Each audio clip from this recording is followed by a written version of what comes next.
Welcome to Film at 50, a podcast that celebrates semi-centennials in the world of cinema.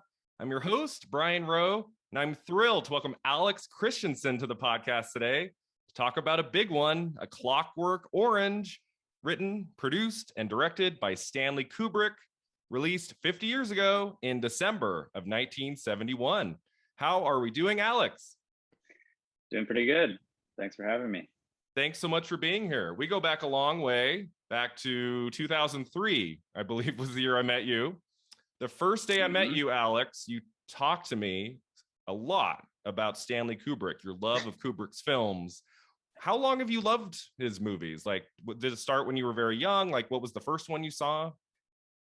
It was definitely in high school. I don't really know what the first one to get in there was. I mean, I originally thought I was going to be a graphic designer, and then came around to doing films. That was kind of midway through high school, and we had a specific film teacher, this guy named Ron Williamson, who there are a handful of other people that went to my high school that are still in the film industry, and they all kind of talk about this guy. And we had a classroom in our high school with, you know, posters like Waiting for Guffman and like Requiem for a Dream and like really great like adaptation, like really great films and then like a public high school. So it was pretty cool. So I imagine that had something to do with it. Yeah, I don't know what the first one was. This was also the time when like Netflix was coming just out. Starting. Yeah, the original thing, like getting DVDs in the mail. Yep. Which I still do, by the way. You get real DVDs. You're on there. I still get the DVDs. Plan. Yeah, well, when you get to, like, most streaming services don't have a lot of the older films outside of maybe Criterion Channel, so they still have the DVDs of older films. I rent a lot of films for this podcast through Netflix DVD. But yeah, that was an exciting time when they started that up, and you could like rent movies in the mail. That was really cool. Yeah. Plus now, like if you want to get the highest quality, get a 4K Blu-ray, right? Which I actually just bought for this of the A Clockwork Orange. Oh, that's right. It came out on 4K. Is that recently that dropped? Yeah. You know, there's some special features on it, which there are a lot of really goofy sort of documentaries that people have made about this film. I watched one of them. Yeah, it was and they're like, all right. It's also interesting, like the visual quality of this film, because it's like, you know, it's a Kubrick film. It's photographed well, but it's, you know, it's not like, I don't think the value in it is really the way it's photographed, which is a weird thing to say because obviously it's very visually stunning. But I will say that the 4K, it does have kind of like a nice softness / crispness. Like there is value in seeing even a film like this in like 4K UHD. Yeah, there's a different quality to the film look in this than say 2001, his previous movie. Like you can tell, like there's a difference there. But what I love about Kubrick's work, as we'll get into, is that you know right away that's him. Like there's no questioning that. So my introduction to him was The Shining. I was in 6th grade, and it was I think it was either a Halloween party or a birthday party or something. And I was in love from minute one, and I sought out some more of his work. I don't think I saw Clockwork Orange until I was in high school. This might have been too much in 6th grade. So I think it was later. The Shining was probably too much for 6th grade. Yeah, but then I remember when Eyes Wide Shut came out in July of 99, like I was aware enough of Kubrick's work that I begged my dad to take me. I'm like, I want to see this. So I saw Eyes Wide Shut when I was 14 years old. I was the only person under probably 30 in the audience. Wow. So yeah, I've enjoyed his work from day one of The Shining and Eyes Wide Shut. I'm trying to remember when I saw Clockwork for the first time. It was definitely later. Yeah. I haven't seen it as much as many of his other films. Yeah. I mean, it sounds like you got in there before I did. I don't have a memory of him actually like passing away, because I'm sure that was like a big thing, lots of headlines there. I don't really remember that. It was a very big deal. That would have been 99. Yeah, you know that story, right? Like he delivered his final cut of Eyes Wide Shut 4 days before he died. Yeah. And he was working on that movie from like 94, 95. He started working on it. They were shooting it in 96. They shot it from the end of 96 to the summer of 98. That's how Yeah. long it took Yeah. to shoot that movie. Yeah. I mean, he was probably a very stressed out human being. I'm sure there was some stress. I mean, he's working with one of the biggest movie stars in the world on that movie with Tom Cruise. I mean, sure there was a lot of stress making that movie, and he was like in his late 60s, early 70s when he passed away. Yeah, he was like 70 or 71. He was pretty young, but also I think he was a lifelong smoker. And, right. I mean, who knows? But yes, yeah. So I don't know when I first saw Clockwork Orange, but it was probably in high school, junior year, senior year, something around there. So before we get into the movie, I want to just ask you in general, kind of what role has film played in your life, and do you have a few favorites you can share with us? Sure. Yeah. Well, film has played a disproportionately large role in my life. I consider myself a filmmaker, and it's one of those things where I declared that to myself when I was, 15 years old, 14 years old, and cool. And you can't. And in a sense, it's like one of those things that, I mean, it's like what. And I'm from the suburbs, so it's like, what does someone who's 15 from the suburbs really know about what it takes to make a film? It's like, you just assume, there's a director who like tells people what to do, and there's a camera involved, but you don't really understand the actual chemistry of it. And it's just one of those things that, like, the longer I try to do it, the less I feel like I actually know about it. And yeah, it's just like very mysterious, and kind of it's like, the universe is like constantly expanding, and it's like this thing that is film is constantly expanding, and like the second you feel like you have your arms around it, it's like becomes something else. So it's like a lifelong pursuit. Let me see. I got a list here of a long list. I mean, I don't know, and it's random because I tend to swing between very, very, serious drama, but also like very absurdist comedy. So, like There Will Be Blood, all Paul Thomas Anderson stuff. It's pretty great. Yeah, I've heard his new one's really good, Licorice Pizza. Yeah, I'm excited to see that. By the time this episode drops, it'll be coming out. Yeah. Cool. Yeah. Like Terence Malik, obviously, Badlands, and Days of Heaven is like one of my favorite films ever. Yeah, Terence Malik, real quick, he's like the opposite of Kubrick in that, like when Malik started making films, he would take a long time. And then in the last 10 years, what have we had? Like 7 or 8 films from him? Yeah. Like he just started pumping them out, like one a year for a while. I mean, yeah, and he's an interesting one, and you could talk forever about. It's like he saw his mortality or something coming, and he went, "Oh crap, I gotta hurry up here." Yeah, maybe. I don't know. But I don't know, like guys like Hal Ashby, or like now Alex Garland, Charlie Kaufman, obviously. James Ex Machina was phenomenal. Oh, yeah. I love that movie. Incredible movie, and I watched one of the best films of the last decade, I think. Yeah, I definitely agree. I just watched his show Devs. Did you see that?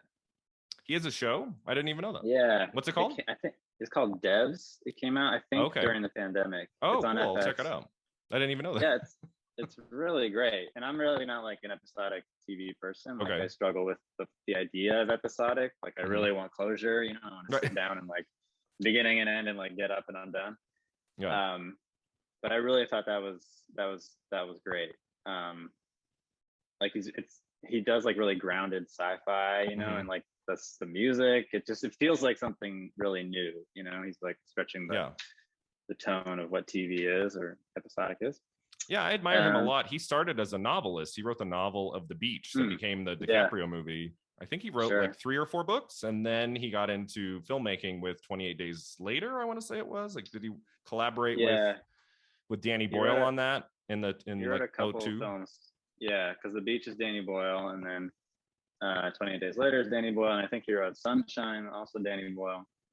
And then Ex Machina was his first film, right? I think so. That was the first film he directed, yeah. Yeah, directed, and then he did Annihilation.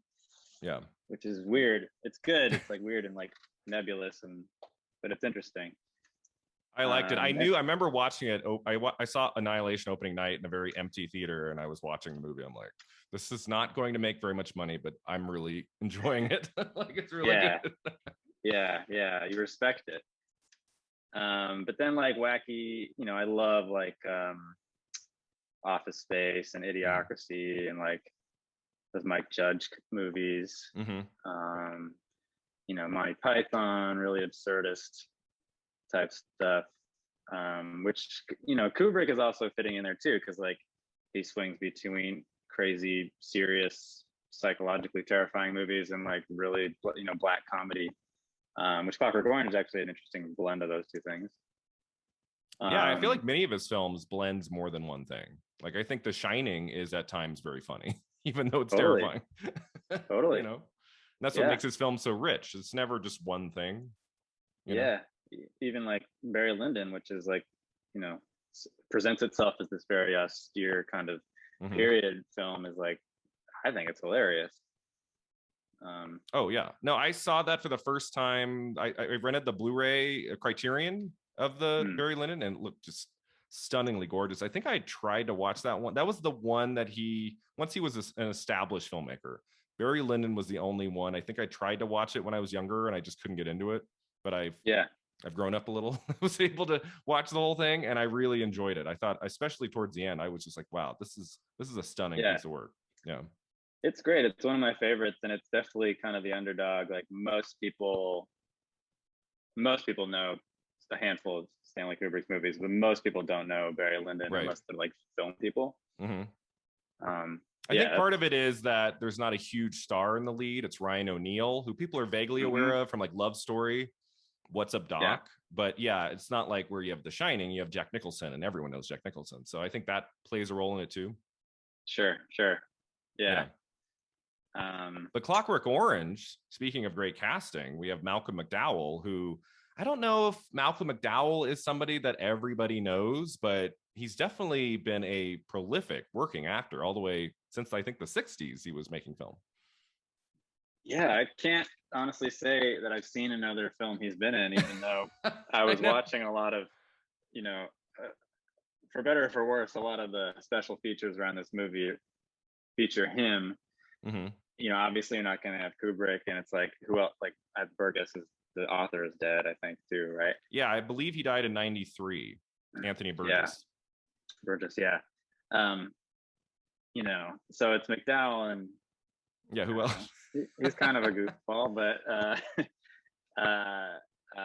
he's really the focus of the film. Like there are other people in it, but there's really, is there anybody else in the movie that you'd want to talk to 50 years on, like in an interview? Like the person you'd want to talk to is McDowell, because he's there for like every scene. Yeah, no, he's definitely a firsthand source. I go back and forth on like whether or not I'm super interested in actors' perspective on the film. I like hearing. I mean, it's hard when it's 50 years on. He just did an interview. I found it on YouTube. He did a 50th anniversary interview over Zoom talking about the movie. And I was just like stunned that he took the time to do that, because I feel like most actors 50 years on, they're like, they've moved on, they're on to other things. So I think this film, and he says this too, he says early on he was really frustrated because like he couldn't get out from underneath the shadow of this movie. Right. But now I think in his older age, he kind of accepts that, it's an iconic film and the one he's going to be most known for. He says he'll probably be like Malcolm Clockwork Orange McDowell. It'll be like on his gravestone or something. Yeah, isn't that weird? You get to that age and you're like, okay, so the day I pass away, the headline's going to say A Clockwork Orange star Malcolm McDowell passed. It's going to say that. Yeah, absolutely. That's what most people would know him from.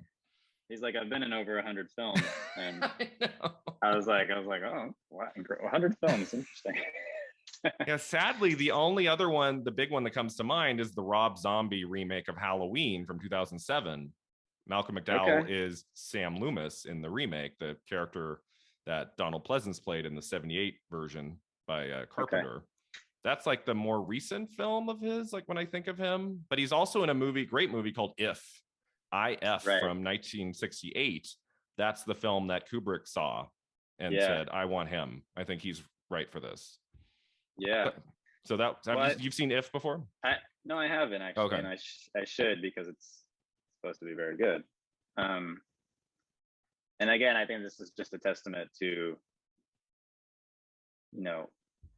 like a kind of like a dark art of of directing is casting decisions, which is something that it's like a very subtle thing that I don't think is widely appreciated.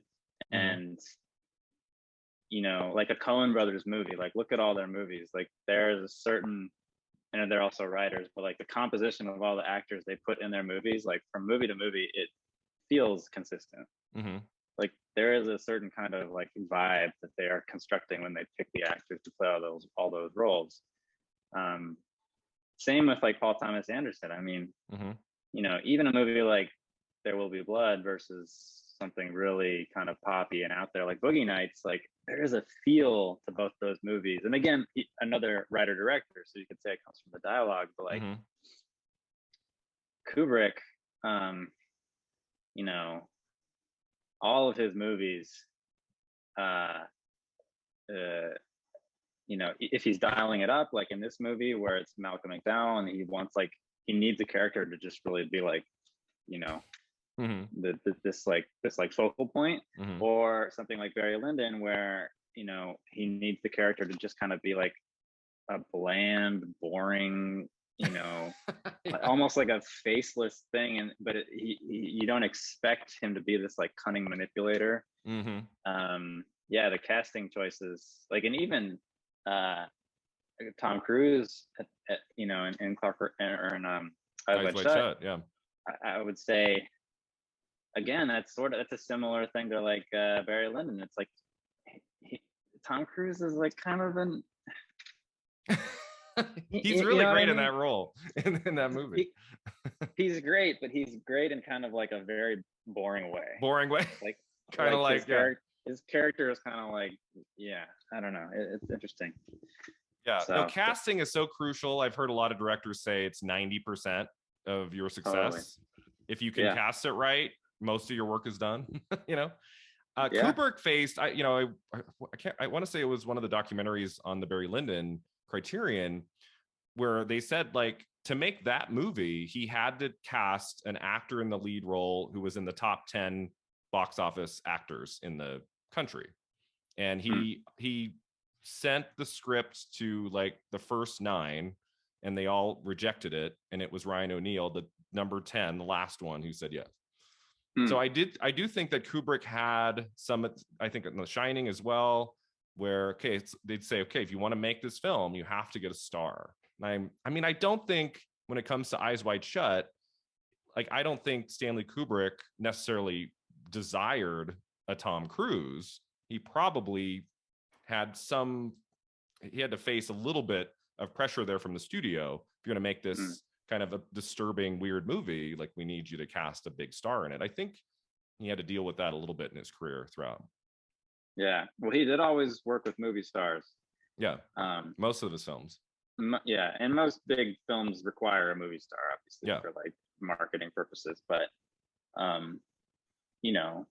like if you look at Avatar, James Cameron says he went with, forget his name, the guy who's the lead in Avatar. Sam Worthington, not a big star at the time.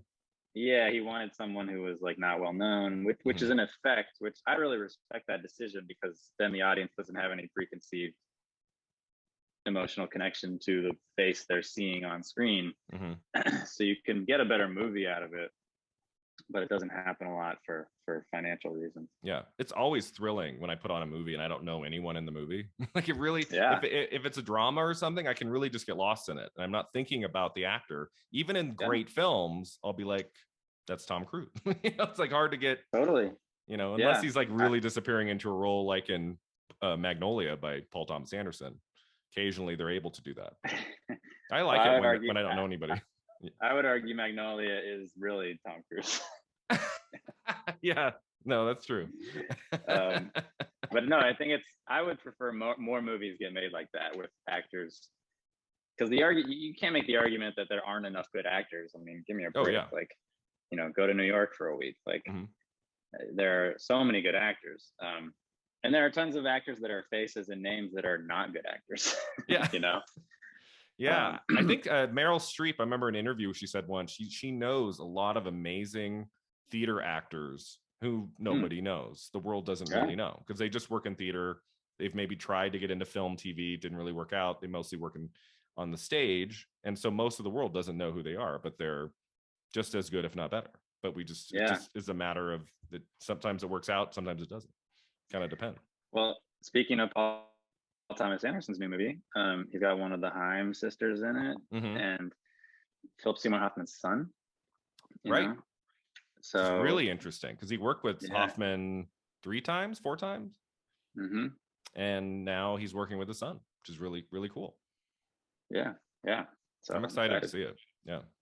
So you want to, I don't know how much research you did on this movie. There's some really interesting things. I just wanted to share a few of them here. Did you know before Kubrick got attached to this, the members of the Rolling Stones wanted to be in the movie?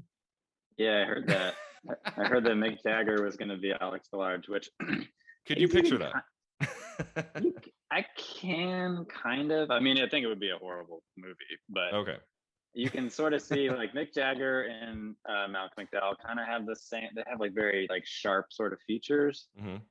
And they all in the 60s, 70s, like Rolling Stones all had that similar like very British haircut. I don't know. Like, I understand why some executive would be like, this is the right way to make this movie.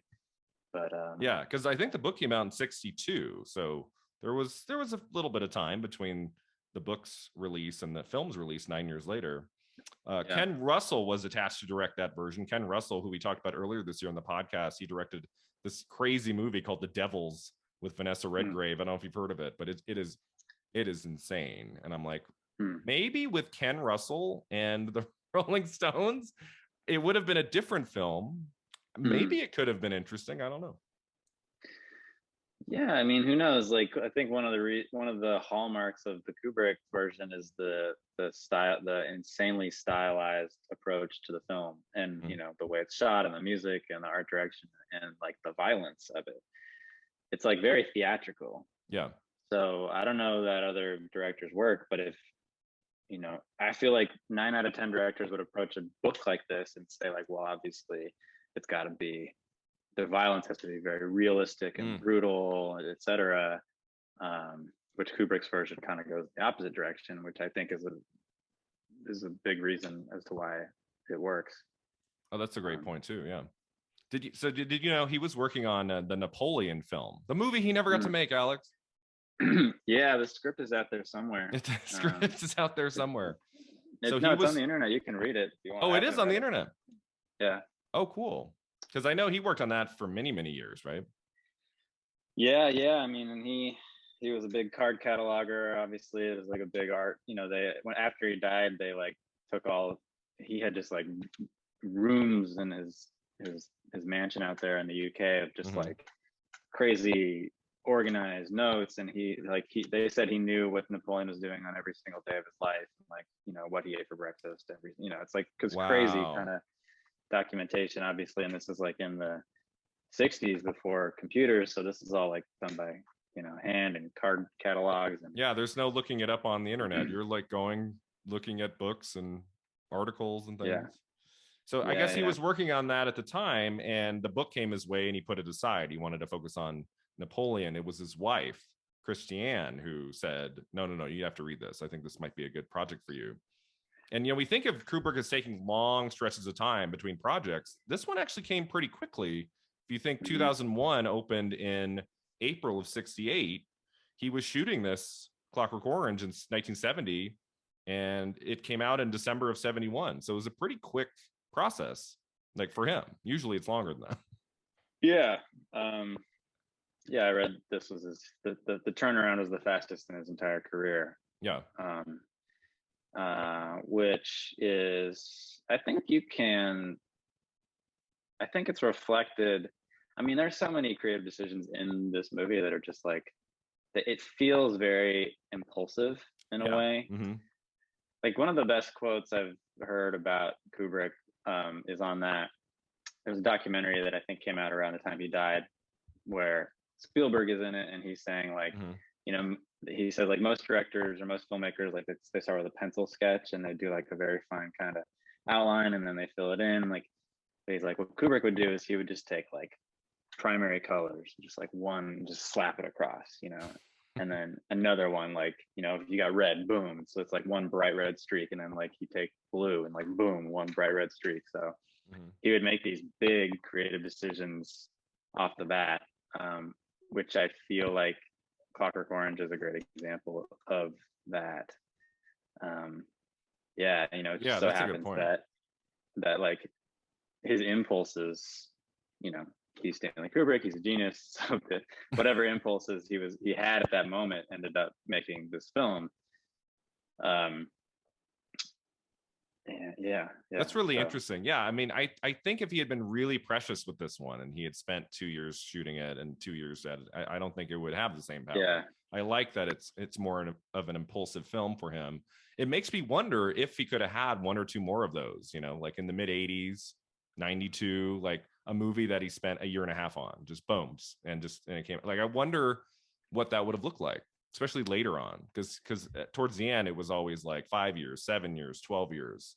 It would have been interesting if he had taken something on that he could shoot for a fairly low budget and make it in a year and a half. I wonder what that could have looked like. I mean, it's sort of, again, it's like that double-edged sword of having complete creative freedom, you know, because no one told Kubrick what to do. I mean, he designed his life in such a way after Spartacus that nobody would be his boss. Yep, that was the last one. And I think the world is a better place because of that decision and all the films he made. But it's like, would we have wanted, you know, 3 or 4 more Kubrick films? Like, of course.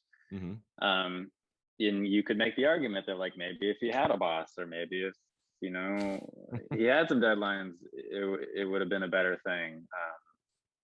I mean, I imagine almost any actor would have just died to work for him, right? So I don't think he, especially later in his career, like in the 80s and 90s, I feel like, you know, if he had approached some big actors for something that he could make a little bit faster, maybe it could have happened. I don't know. But at the same time, would we have wanted a couple films he made fast late in his career that were lesser than his other works? We wouldn't want that. So sometimes it's kind of neat when a director has only a few films and they're all just really outstanding, you know, versus someone who has some great films, some lesser films.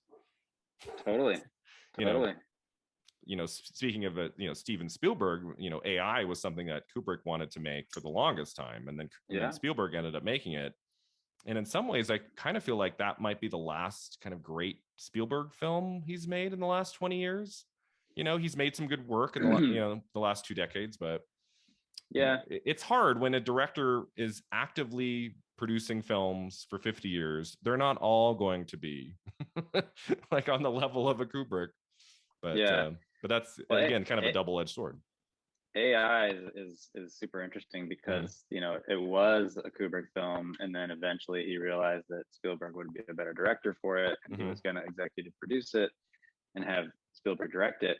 But when you watch AI, the first shot is just like the shot of the waves, and there's like voiceover over it, and it feels like 100% Kubrick. Yes. And then as the movie gets on and you get to the ending is 100% Spielberg.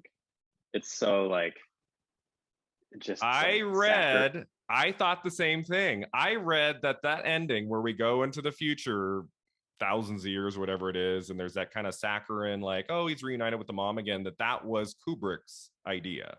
It was not something Spielberg added on at the last minute or anything. That was something he did because it was in Kubrick's story. That's what I read recently. Maybe I was like, what? Maybe. Oh, okay. I mean, but the way it's shot and the music, yeah. lighting, I mean, it's like it wouldn't have been very, like that. Yeah. But that was an interesting. You don't see that very much. Like where like 2 filmmakers with such great visions kind of combine their efforts into one movie. You don't see that very often. That was what was kind of neat about AI in 2001. Yeah. And there, you know, in Kubrick's defense, there were other movies like Napoleon that he wanted to make. financiers pulled out on. The Aryan papers, where he pulled the plug on because of Schindler's List, right? Spielberg made Schindler's List. Yeah. So, and to put, I mean, those losses must have been devastating for him, because to put the amount of effort Kubrick would put into a movie, and then just to not make it, I mean, that's gotta be rough. Yeah, you're absolutely right. Those two projects he must have spent at least 3 or more years on, and then that doesn't happen. It's just time that you could have spent working on a project that got made. It must have been really hard for him at times. Yeah. But that happens, and he was constantly searching for material. I mean, there's stories of him just like sitting, reading all day, reading like the first 10 pages, 20 pages of a book, and just throwing it against the wall. That's the story of The Shining. Yeah, exactly. He, like, his assistant kept hearing, like, every 10-15 minutes or something, like she would hear the book slam against the wall, like, nope, not that one. And then she noticed it had been a while, and she opened the door and he was reading The Shining. That's the story. I don't know if that's true. I mean, imagine being able to make anything. Like, if anybody could make anything, like, he had Warner Brothers behind him for decades. Like, if the rights existed, he could probably get it. And even if someone was holding on to the rights to a story, if someone knocked on the door and said, like, Stanley Kubrick wants to make this, like, they would probably sell it to him. Oh yeah. Were all of his movies with Warner Brothers? Like, after was 2001? Was 2001 Warner Brothers? I think it was MGM. Okay, because I know Clockwork was Warner Brothers. Clockwork was Warner, and I think that relationship continued.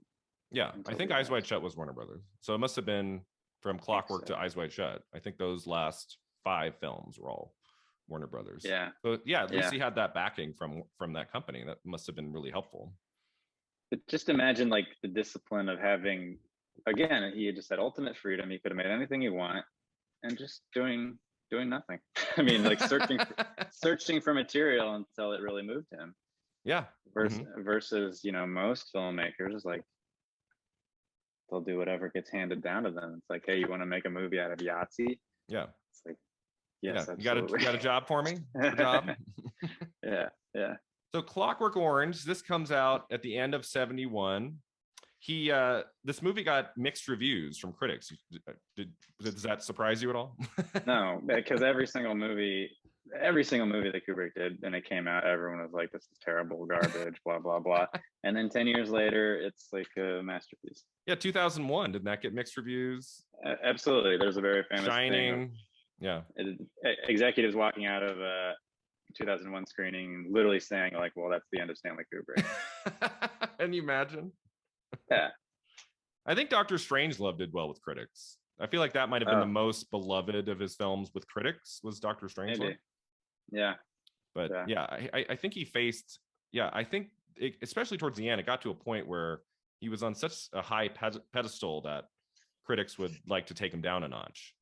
Full Metal Jacket and some of these later films that you think that everybody would have loved it at the time. But I mean, Clockwork Orange, Roger Ebert gave it 2 stars out of 4. I guess Pauline Kael like attacked this movie, called it pornographic and don't bother. And so it was kind of amazing to me. Like, there were some criticism at the time. Of course, like all of Kubrick's work over the years, it gains a following. And now, many people consider it absolutely one of his best films. You look at all of like the different Sight and Sound polls, National Film Registry, and last year brought it in as a work considered to be of culturally, historically, or aesthetically significance. But what really surprised me is that, okay, so the critics were kind of mixed on it. This movie was nominated for Best Picture and Director at the Academy Award. So someone liked it. So yeah, that's interesting to me. There's an amazing quote I have in this book, but he's like, because he was getting attacked, after the movie came out.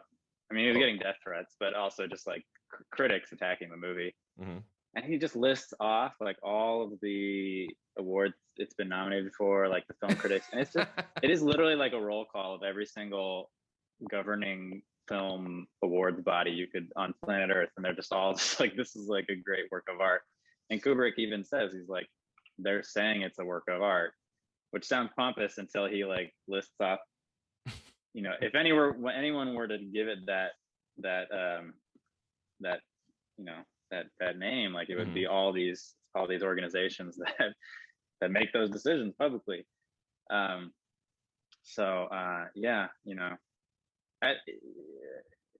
it's a polarizing film. I think it's one of his most controversial films, probably maybe even the most controversial film he made. Yeah, I would agree with that.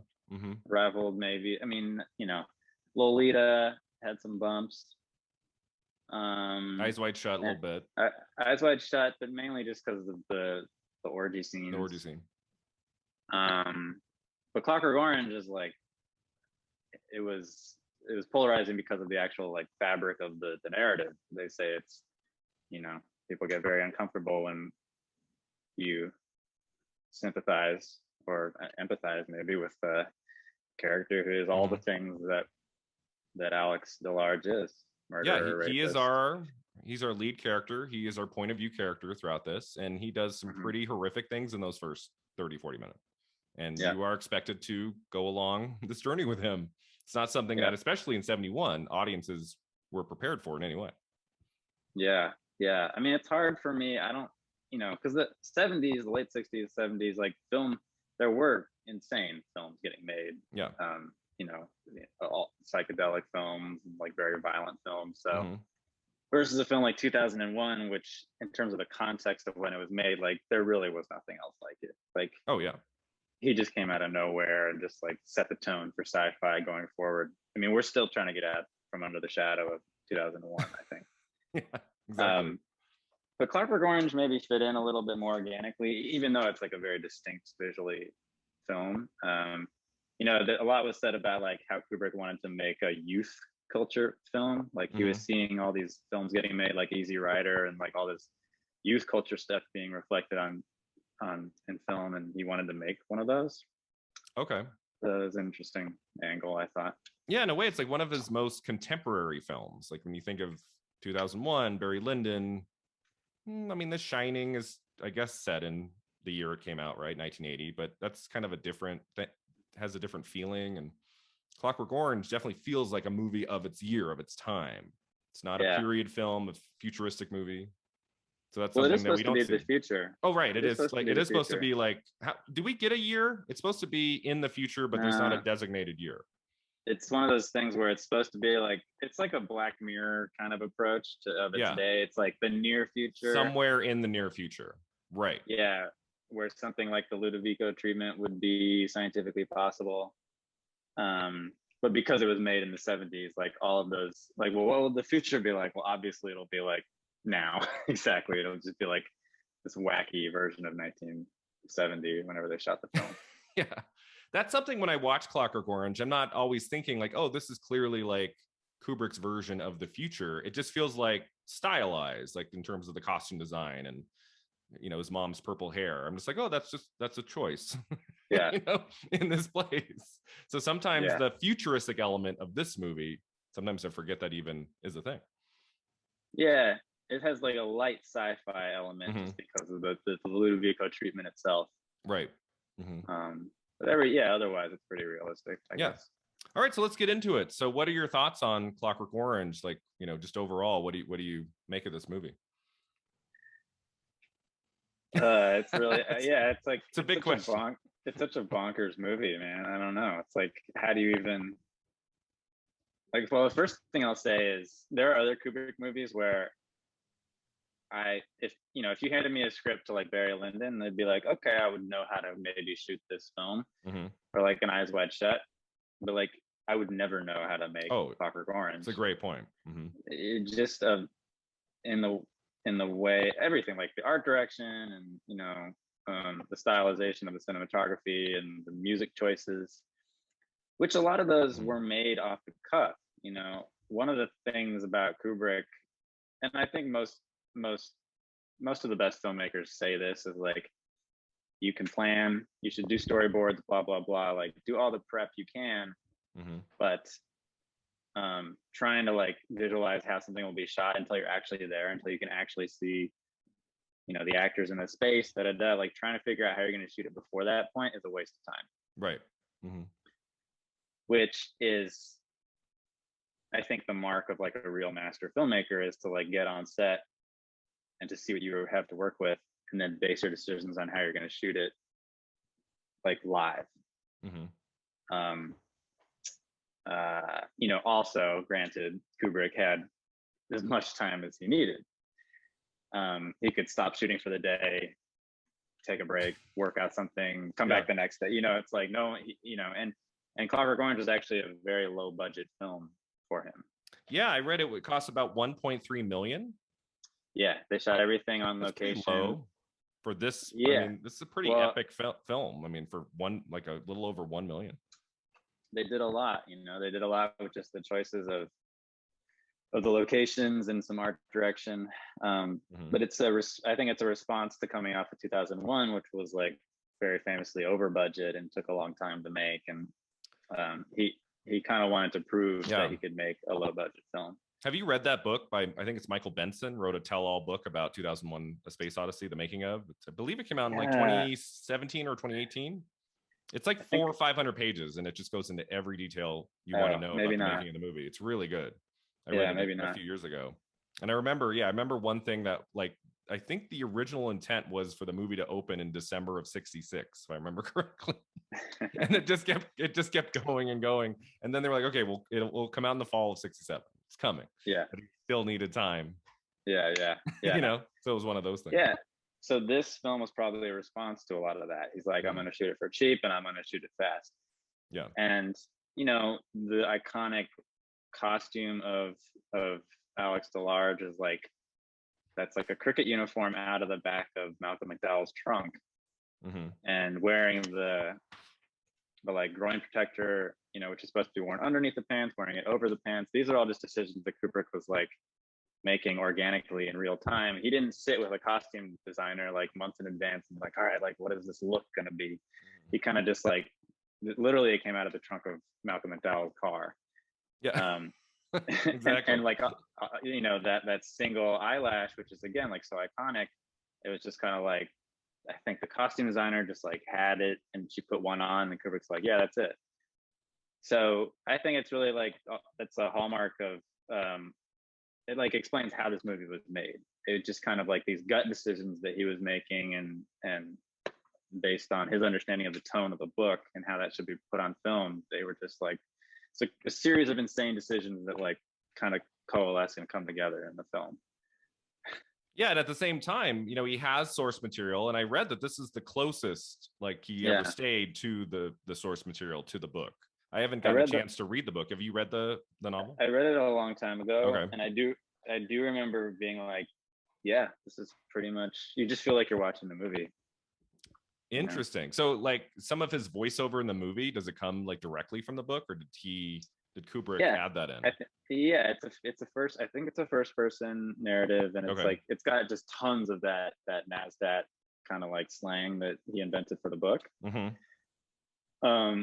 There's a lot less of it obviously in the film, but it's that same kind of approach to it.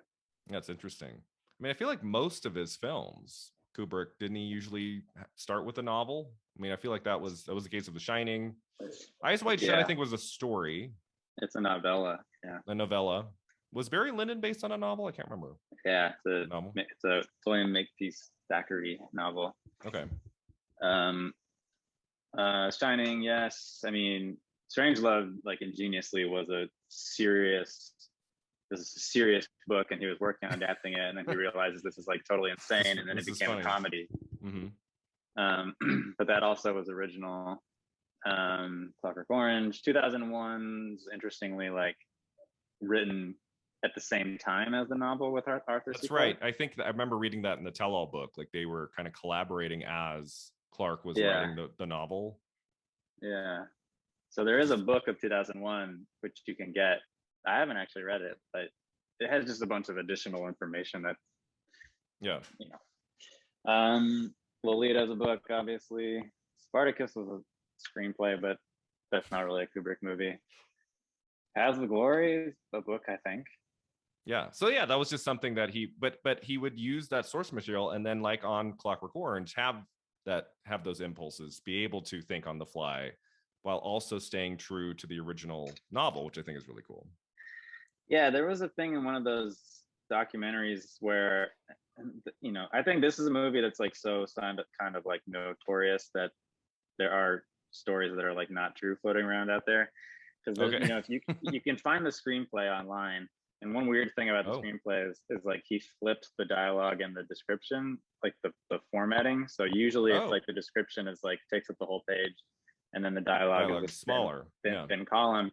He flipped them where the descriptions are in a narrow column in the middle, and the dialogue takes up the full page. Mm-hmm. And his argument was like, your eye naturally goes to the thin column, so you only pay attention to the dialogue in a real screenplay, but he wanted people to pay attention to the scene description. Oh, that's interesting. I didn't know that. Yeah, I don't know, but so it was a long script then, if it was all the description was centered. Yeah. But then there was another story that was like they didn't even have a script. They were just like sitting on set and like opening the book and being like, well, I guess we'll shoot this scene today. With which the book? to me that sounds like bullshit, because like I don't feel like Kubrick would be that quote unquote unprepared. But also like the singing in the rain moment, like the story has been told many times, like that was brought by Malcolm Mcdowell. Mm-hmm. They were trying to work that scene. It wasn't really working. It felt flat. And Kubrick was like, can you sing? Can you dance? Yeah. And Malcolm McDowell just started singing in the rain. And then Kubrick was like, oh, that's amazing. And they worked it out. And he paid for the rights to the song because he knew that was the song to do. I read that Gene Kelly bumped into Malcolm McDowell years later and was not happy with him. Was not happy. Yeah, that's not surprising. But I went back to that screenplay that's allegedly the Clockwork Orange screenplay, and the singing in the rain is in the screenplay. And I'm like, all right, well then that doesn't follow, because like if it was in the screenplay, then they would have known it going into the shoot day. So I don't know what's out and there. It's not a transcription. It's like the Kubrick script. It looks like, it's like it looks like an old scan document, like a typewritten thing. It's like, like it looks like a legit old screenplay, but I don't know. Maybe he added it like later into it or something. I don't know. Could be like a weird shooting. Because that sounds real to me. That sounds true that on set it wasn't working and he asked McDowell, can you dance? Like, and try. Yeah. That seems like something that they would have had to see that on set, come up with it in the moment, rather than like, I can't imagine him writing, he starts singing in the rain. I just don't see that in the screenplay stage.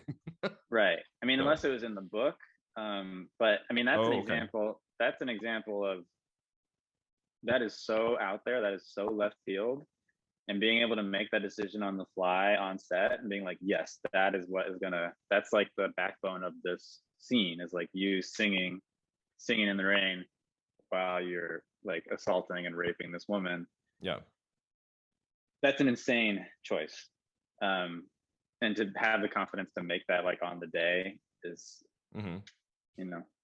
that scene is just, I mean, I'm like watching this. I watched this again 2 nights ago. It's been a while. I mean, if I saw it maybe 15 years ago, and that scene still 50 years on has a great power to it. I mean, it's really shocking. You don't see that kind of material today really at all from what I've seen lately. And I'm just like, wow, like he really goes there, and it's just made so eerie with him singing that Gene Kelly song. It's just like, what an interesting choice. And it's not like we've had time to kind of work up to this scene. I mean, what's that, 15-20 minutes in? I mean, it's pretty early in the movie. So you're like, whoa, okay. I mean, the early scenes of this movie are so iconic and stylized, and that opening shot is so haunting, and it just drops you right in. There's not like a lull at the beginning before he shocks us. It's like, here we go. Yeah. And it's doing two things at the same time. It's like showing you this horrific violence, and at the same time endearing you more and more to this character, because you like him. He's charming, he's intelligent, he likes Beethoven, he can sing, he can dance, he's funny, he's like the leader of his gang. He looks cool. um, which is, it's interesting because I don't, I always try to think like the story could work without that, because the moral of the story is, I don't know if you want to get into. Oh yeah, keep going. Yeah, no, go into it. Yeah. The moral is like they take away his free will, right? Mm-hmm. And the kind of morality tale at the end is like, it's better to have, we don't want a society where people can't make free choices based on their free will. Exactly. Mm-hmm. So you could have a version of this story where Alex is like more of a traditional run-of-the-mill criminal. Mm-hmm. He could be like a selfish, not charming, he can't sing and dance, his appearance is different, he commits all these heinous crimes, he goes to jail, he gets the Ludovico treatment. The story could be the same story without all the music and the charm and the style, and theoretically it should still work. I mean, the thing you would not have is like probably your emotional connection to the character, and you wouldn't admire him. Yeah, he'd be more of a monster. There'd be more like a remove from his character for the audience. There wouldn't be that, because it's not like, I'm not necessarily saying like I like this guy, but we enjoy watching him. Like there's something really fascinating about him and his friends and what they do. Like they draw you in. Yeah, well, I think it's just a comment on like how fickle we are as human beings, and we want to lay claim to this, like it's a very black and white morality. Mm-hmm. But if someone's attractive enough, if someone can sing and dance well enough, we might look past heinous things that they've done. So yeah, that's you definitely fall in love with you fall in love with an artist and their work, and then you find out that they're a horrible human being, and you're like, oh, okay. And how do you deal with that? It's kind of a case by case basis, but yeah, here's the guy that from minute one, he is very charming, very handsome, and he has confidence, but he's doing these horrific things. So you're just like, how do I feel about this? Yeah. Why do I want to see in some ways more of what he's doing in the first half hour of the movie? When he like goes to jail and he's arrested, then the movie it takes a new turn, and it's not that kind of carefree stylized movie anymore for a while, which is really interesting too. Yeah, still very funny at parts. Yeah. Like the prison guard. I mean, that guy's hilarious. Yeah. In an unrelated way to the story, kind of, he's just kind of like a hilarious character. Yeah, and then the style of the movie amplifies the character of Alex in the sense of, again, they're like very, very theatrical approach. Like even the violence is kind of like very sort of stage like, it's very theatrical. It's almost like cartoony in a way. I don't know. Oh, at times. I mean, we get, in just a matter of a couple minutes, right? We get a moment where this film is sped up to show Alex having sex with these two women.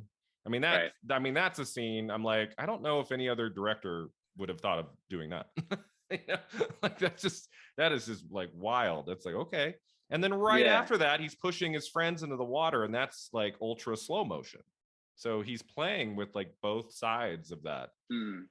Style of filming, which is really interesting. I mean, to do it one way is kind of striking, and then for it to go both ways, slow and fast, it's like shows that he can be playful with the medium. Well, it's interesting to think of this movie. It feels almost like a mashup of the two previous movies. Like Dr. Strangelove is like, the comedy is so black in that movie. It's making a joke out of like, nuclear annihilation, right? And then 2001 is like so serious. Like could not be more serious. It's like so austere, and like just there's no sense of humor to that movie, really. You're right. There's really not. I was trying to think, like, is there a moment in that movie that has like even just a little bit of humor? There's not much. Maybe Hal has like a couple jokes in the end,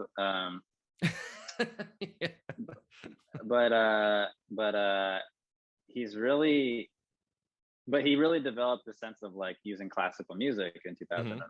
the soundtrack to that. Yep. So in this one, he's kind of taking like the experience of like all the classical music and, you know, mussing it up. Like he's got like kind of remakes of some of those classical songs, like synthesized versions of them.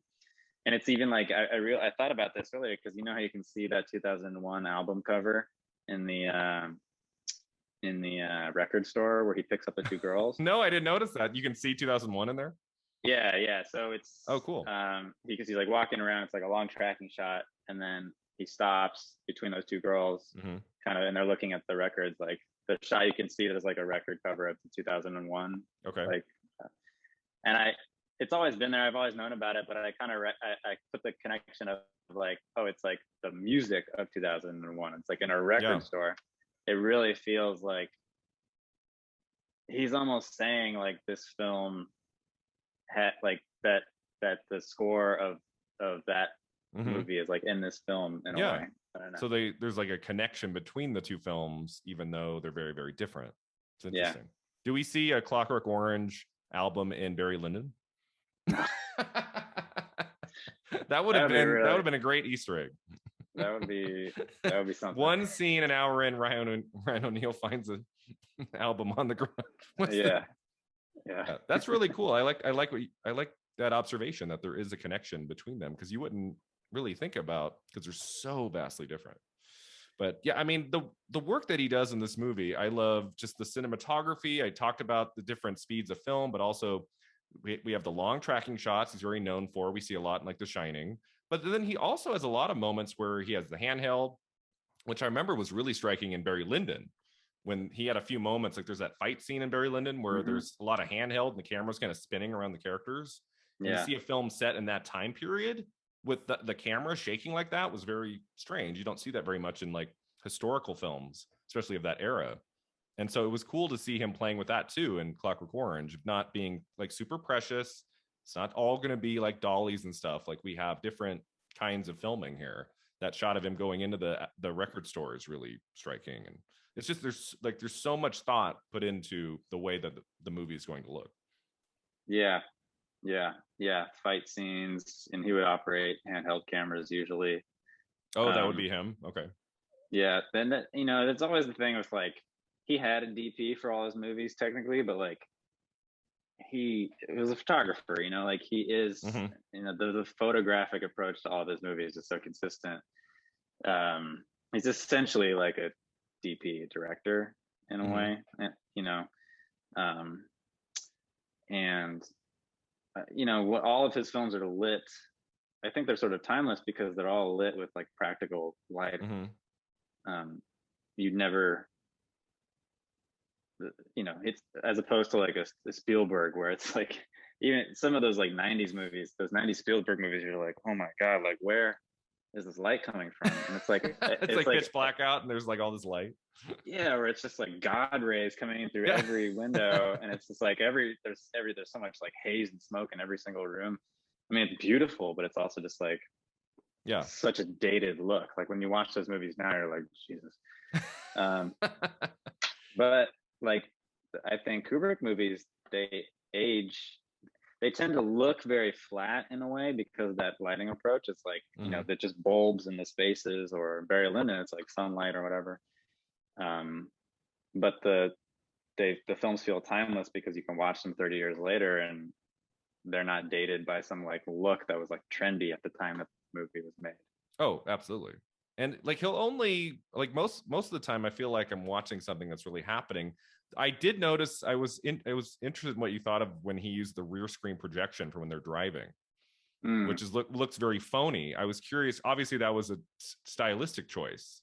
And I was trying to think about like why would he? Because so much of the movie is so real. Why would he choose to have that?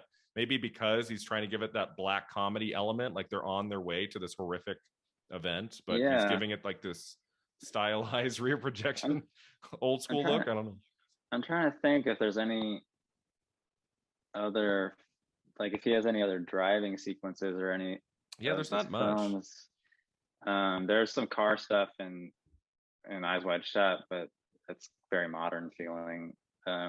Yeah, I don't know. I mean, it could have just been easier and he felt it looked okay, although it does look pretty fake.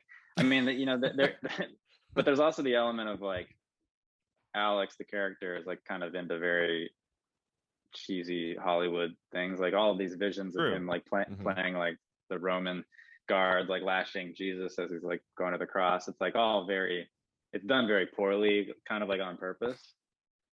Yeah, so, and it's kind of like we're dropped into his mind at times. I mean, we get all these flashes of these just, you know, otherworldly like dreams of his, and so I think it works in that regard.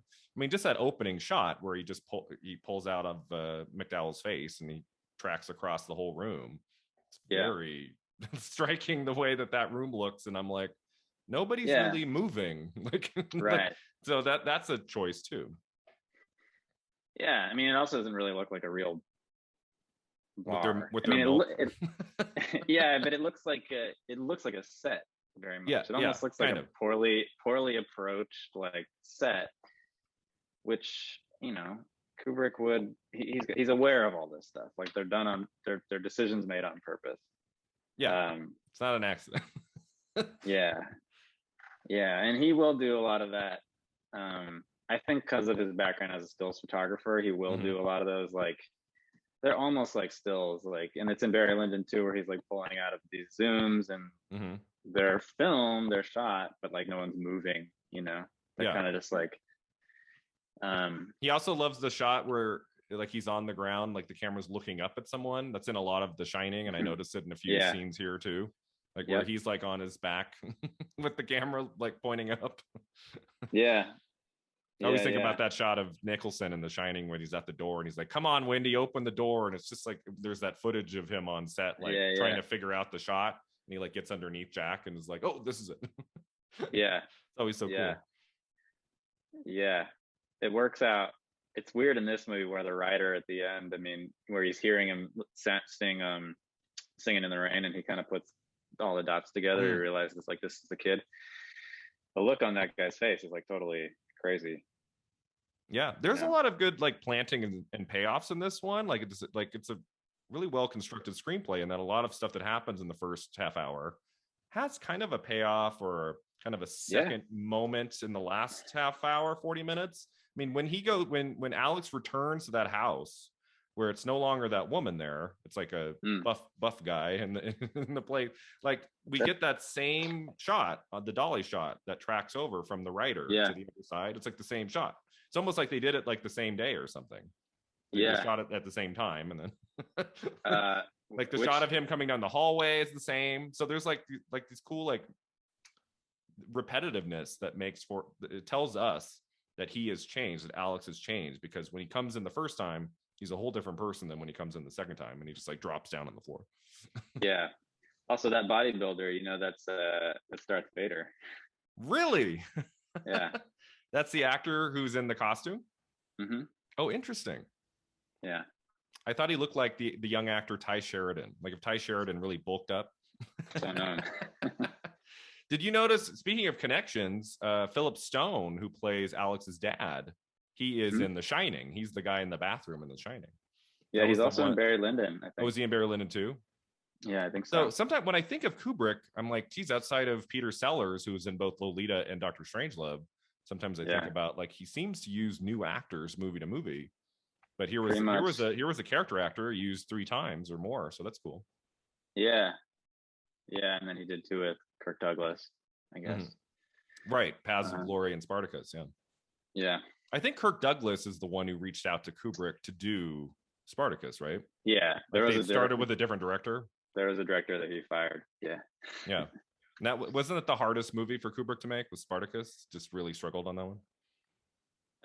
Yeah, just because he couldn't make he thought the script was dumb and you know, and just clashes.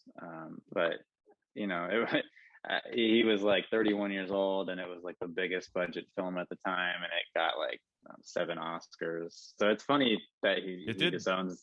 Yeah, it's funny that he disowns that film, but it's like, you know, today it's like the equivalent of, you know, I don't know, just like some epically successful movie, like a Lord of the Rings or something. Yeah, and Kubrick's just like, whatever, I don't know. Yeah, the movie I'm disowning is the one that's like the biggest commercial and critical hit of the time. Yeah. So that's really interesting. Let's see what else about the movie. I love all of the weird, unique, specific details throughout the movie, like the mom's hair when he kills that woman with the phallic object, and the fact that she's just got cats running around the house. I mean, it's just like every scene, especially in the first 45 minutes, I just kept noting, I'm like, what weird choices here. This is not just something, it's not just going to a random house. It's very specific places that Alex goes to. Yeah. It's the surreal is a surreal word that describes the film. You know, and also like the hypersexual imagery and the art everywhere, which very sexualized. In the docs, the theory is, I guess, like in the future, you know, sexual art would just be like commonplace or something. Which is interesting. I think another thing that occurs to me is it's like a reflection of Alex's like inner state. You know, he's in the book he's supposed to be 15. In this, I think he's like 17. Yeah, I think I read he starts the movie 17. When it's over, he's about 19. Yeah. So that like teenager, just like the libido of a teenager, just like sees everything as like a sexual object. You know, as we see in the sped up shot. Yeah, the world is kind of like he's like a kid in a candy store, kind of. He just like wants things and takes them. You know, it's a very brutal approach to the world, I guess. I wrote down here, like I wasn't quite sure how I felt about it. Is it okay that we don't really get to meet his friends? We don't get to learn much about the friends. Is it okay that it's just Alex's story, that we don't really get insight into many of the other characters? Well, ultimately, the one you really want to go, like, the story turns on the main character and what happens to him. I mean, you do see his friends come back in the end, and they're cops. Right. We get them come back. We get the homeless man again. We haven't talked about that scene with the homeless guy at the beginning. That's a really pivotal scene too. Yeah. And there is sort of a layer of state sponsored, whatever you want to call it, like how the state deals with crime, the state's moral position, because I think it's very telling that like his thug friends become cops, right? Yeah, exactly. Yeah, I mean, like I don't know, does that seem realistic?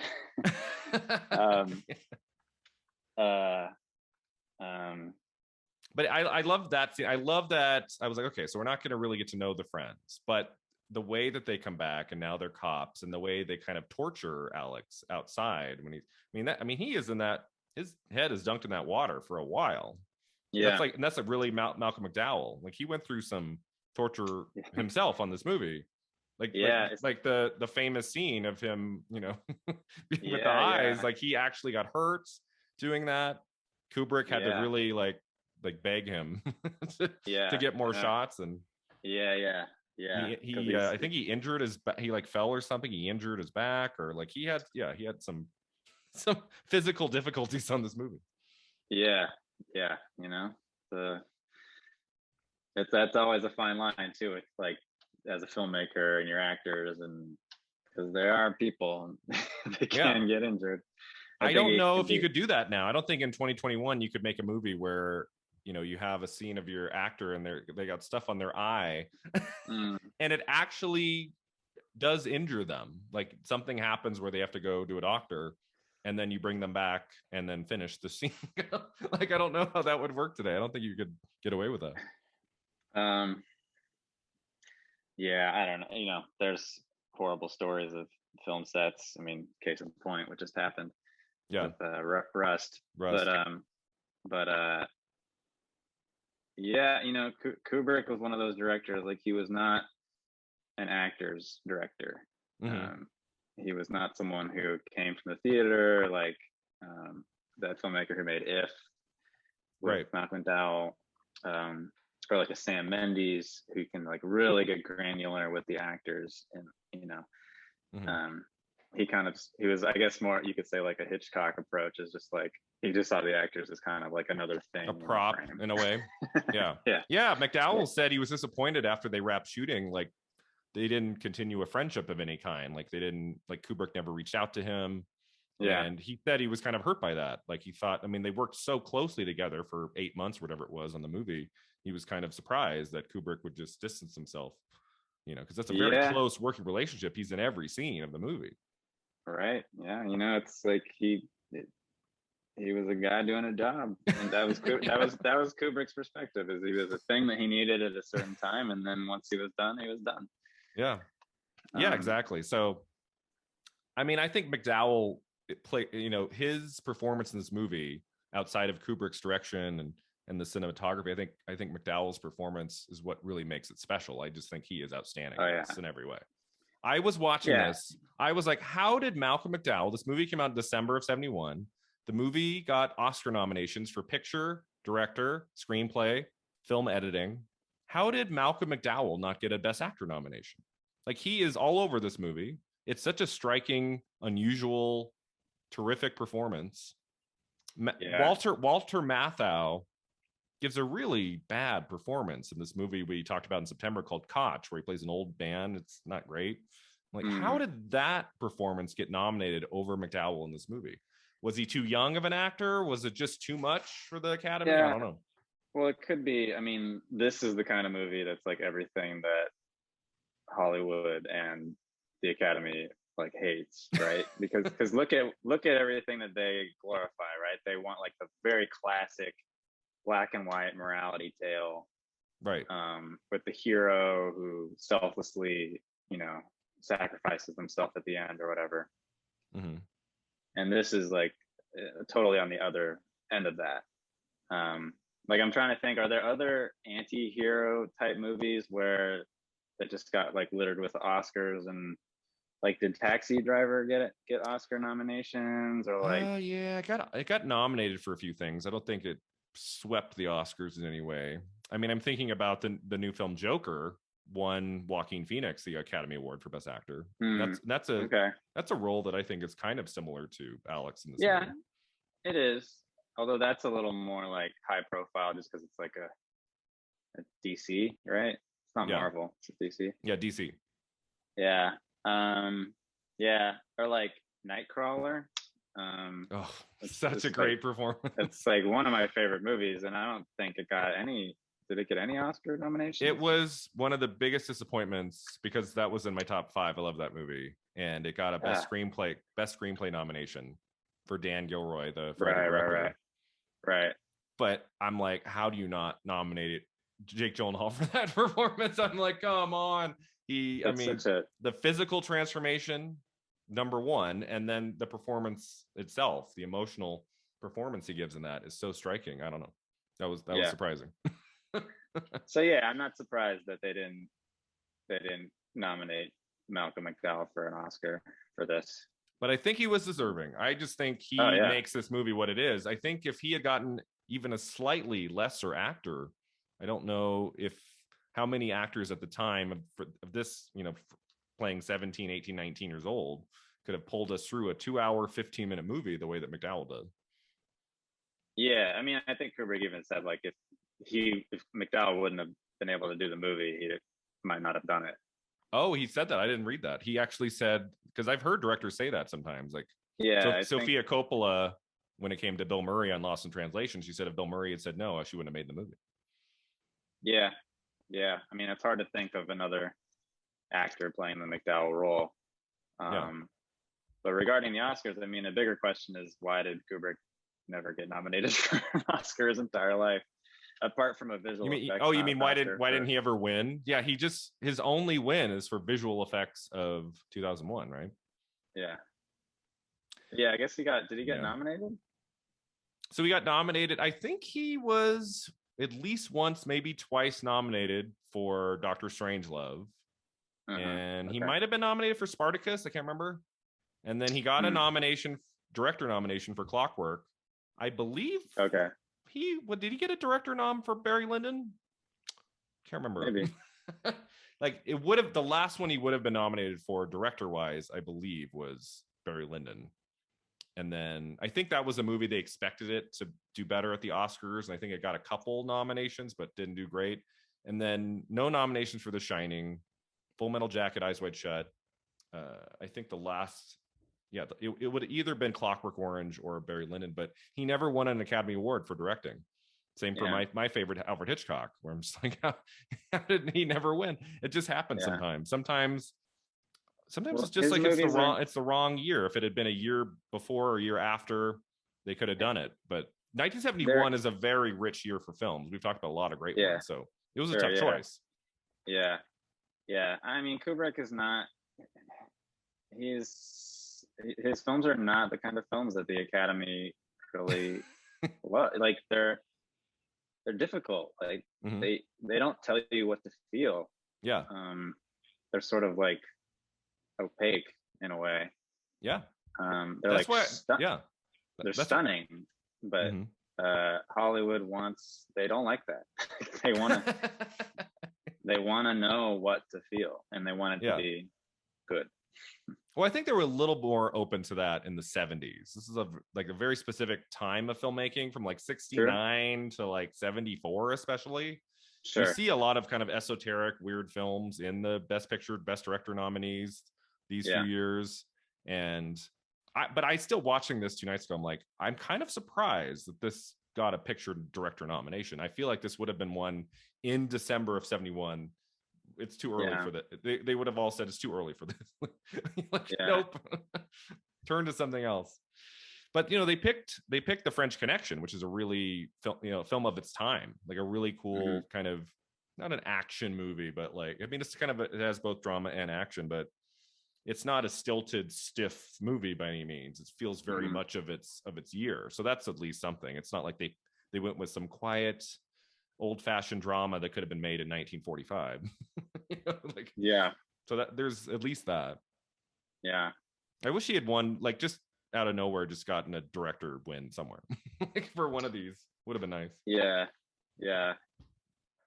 think there was that DGA award. He got nominated for when he was shooting Eyes Wide Shut, and he made that video. Have you seen that? I think that was a Lifetime Achievement Award, wasn't it? I think so, yeah. He just recorded a few minutes of him talking. he looks like a mannequin. He's just like, thank you. I mean, he was not like a charismatic guy. Like, no, not at all. He's like a very soft-spoken kind of old school New Yorker. Yeah.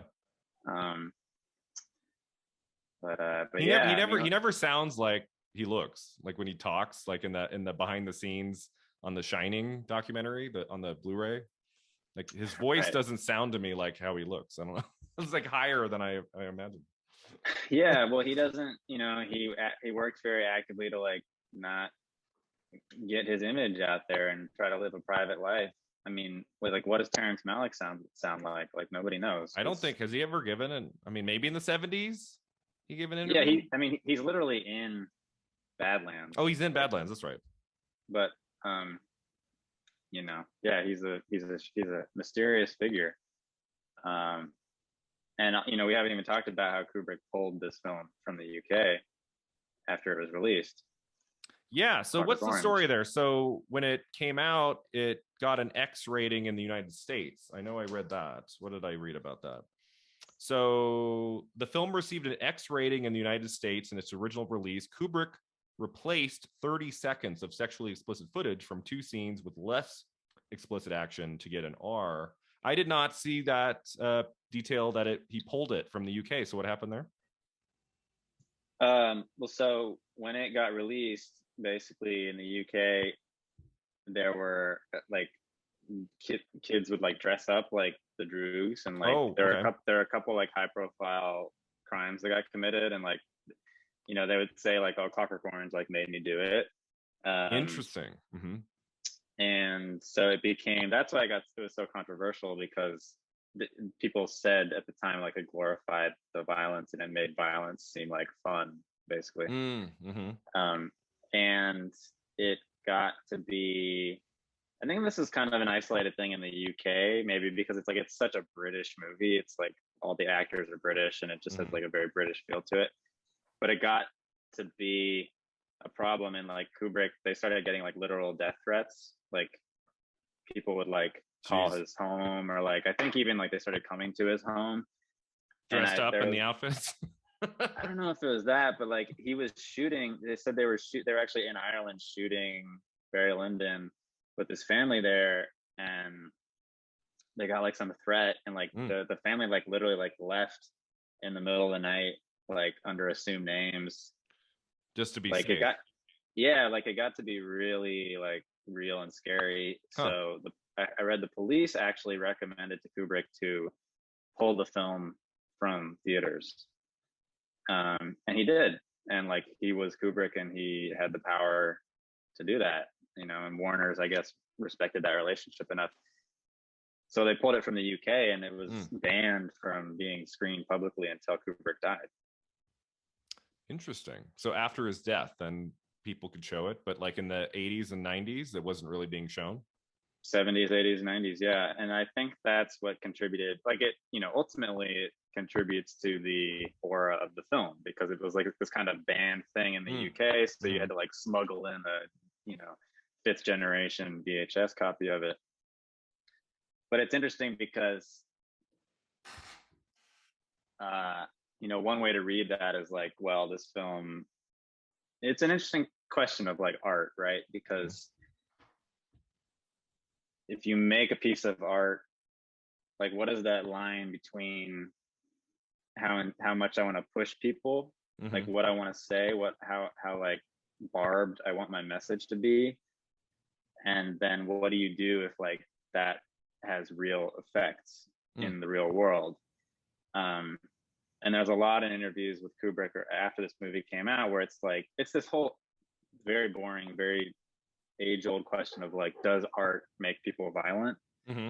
This is like big in the 90s with like movies and sort of like politicians. The Matrix and Columbine. Yeah, and I think it's bullshit, and everybody accepts that it's bullshit. Like people are gonna be violent regardless of whether or not these movies come out. Yeah. But then in retrospect, they'll point to the movie and be like, "Oh yeah, like Taxi Driver made me do this or whatever." And so yeah, Kubrick is like, it's ridiculous to say that Clockwork Orange created violence, like created more violence than was already going to be in society. So there's a way of reading what he did of saying like, he wanted to, like, it was clearly like he wanted to protect his family, and that's as far as it went. Like he wasn't like concerned with violence that the art may or may not create, because he only banned it in the UK. Yeah. You could go to Paris, you could go to America, you could go to Russia and see the film. Yeah, it didn't hurt the box office. I mean, I read that the movie did very well. Like commercially, people were seeing this. And I mean, it was the most popular movie in France in 1972 of any movie. So yeah, I'm like, more than The Godfather? Yeah, like more than some of these big films of 72. Okay. Interesting. Well, it works on, one thing I realized, like when you make a film, if you try to make a film of any sort of depth, the way that people are able to understand like how many layers deep down it goes, like you can map it onto like society, right? So there's going to be the biggest chunk of society is going to kind of look at it on the surface level. They're only going to see what they see. They're not going to think about it thematically. Yeah. They're not going to try to, extrapolate it to something else. Like they're just going to see what their eyes and their ears are telling them. And then there's a smaller group underneath that will kind of think about it and be like, think critically about it, And then there's a very small group underneath that will like really put the pieces together. Like these are like the film critics, just like cinephiles, people who do a podcast and talk for hours. People who do a podcast, yeah, like really pick it apart. So, and that's like the level that Kubrick is on, right? When he's making this film, like he's thinking about like, oh, what are the bigger questions of morality and But unfortunately, most of the people who see that movie are gonna think, okay, violent character, cool music, cool costumes, cool photography, and that's it. Yeah. That's where it's going to stop. So that's a risk when you make something that's like that challenges the audience. And it's something that most people haven't really seen much at this period in time. In 71, I mean, we're still 5 years away from Taxi Driver and some of the grittier films of the later 70s. Like, we're not there yet. Yeah, and I think it kind of burned him a bit because he didn't make a super, like, he really didn't like try to prod his audience like after this film. I mean, maybe you could say Eyes Wide Shut, but not really. I don't know. I mean, The Shining is a very just kind of entertaining horror movie. Barry Lyndon is just like a period piece, basically. Yeah. You know, Full Metal Jacket, I guess, is like an anti-war film, but that's, you know, you're not going to get people like banging down your door for that. How dare you? Yeah, especially say like 20 this years about after Vietnam. Yeah. I mean, that opening, you know, it's interesting. The opening 30 to 40 minutes of The Clockwork Orange is so shocking and in your face and really stylized. And then you look at like the opening 40 minutes of Full Metal Jacket is, for me, kind of the most memorable sequence. All the material with Vincent D'Onofrio and those early scenes. It's kind of interesting how a lot of his films, it'll kind of like there's a certain vibe to it in the first third, then in the middle third and the last third. It's kind of like in these acts that many of his movies are. That they play in. You really like to start strong with that. But I start strong. I think this is like probably the end of. He had like a very risky period, you know, kind of starting with like Lolita and probably ending with this film. Right. Like Lolita is very challenging for 62. Yeah. Mm-hmm. And then Dr. Strangelove, I think, to make a joke about nuclear war, especially at that time, is like that's very challenging. 2001, I guess, is bland in a sense, but it's like challenging just to the status quo of what those movies were like, but not socially challenging. And what narrative can be in a major film like that? What narrative? Yeah. And then this movie is just like sticks the knife in, you know, the final knife. Yeah. But I think he got burned. I think the experiences that happened in real life, I think he took a step back a bit. They affected the kinds of movies he was comfortable making. That's just a theory. That's interesting. Yeah, I mean, there is maybe a little bit more of a coldness to his last 4 films, you know, from Barry Lyndon to Eyes Wide Shut. You don't see as much of that playfulness in that we do see in Clockwork Orange. That's an interesting perspective. Yeah, I haven't really thought of that. But I mean, the movie was successful in many ways. It's not like critics hated it and they said, your career's over. And I mean, the movie got a lot of, accolades with awards, and it did very well at the box office. I mean, a lot of people really liked it. Yeah, I think it was immensely successful. I just think maybe it was, for some people, it was successful for the wrong reasons, right? Just those people who just want to see violence on screen. I don't know. Yeah. So anything else you want to say? Any other scenes that you wanted to mention? Do you like that scene where he's strapped in? I mean, it's a very iconic moment where he's watching the screen and he can't move. And what is the power of that scene and that part of the narrative of where he has no control anymore? Well, it's also interesting. It you know, because it's like the movies he's seeing are also like kind of goofy, right? Like he's seeing like Droog-like other characters dressed all weird, you know, with another like gang rape, but it sort of preserves this like bubble, this world that Clockwork Orange lives in, this like stylized world. But yeah, I mean, you know, it's just such a strong story from the book through to the script. You know, the device of the Beethoven and sort of the Pavlovian conditioning, and the Beethoven being this inadvertent thing that gets worked in there, and then how that comes later down the road to like drive him to want to kill himself. I mean, it's so elegant, like it's so simple and just clean. and easy to understand. I think that's one of the strengths of this movie is like it has a very it's not hard to understand what the challenge of it is, what the moral challenge of it is. Like it's not obscure. Like it's all above ground, and like the depth of it is sort of like what you bring to it, like what your answer is to that question, because it's a really hard question to answer. I mean, like I was just thinking, like, supposedly the Ludovico treatment gives them this conditioned response to like violence, right? Or like wanting sex. It's not really explained. It doesn't have to be explained, but it's like, what, like, could Alex have gone on to be something still evil, but like not like, what if he became like a stockbroker, just like, or like a lawyer like or something. Like something was like not like, would the like, how does the Ludovico treatment like work in other and like less blunt conditions? That's like an over analytical question that if I was writing this story, I'd be like, oh god, I gotta figure that out. But it's like, no, you don't. Like, you don't. Do you like where the film leaves him at the end? Yeah, well, the book had a alternate ending.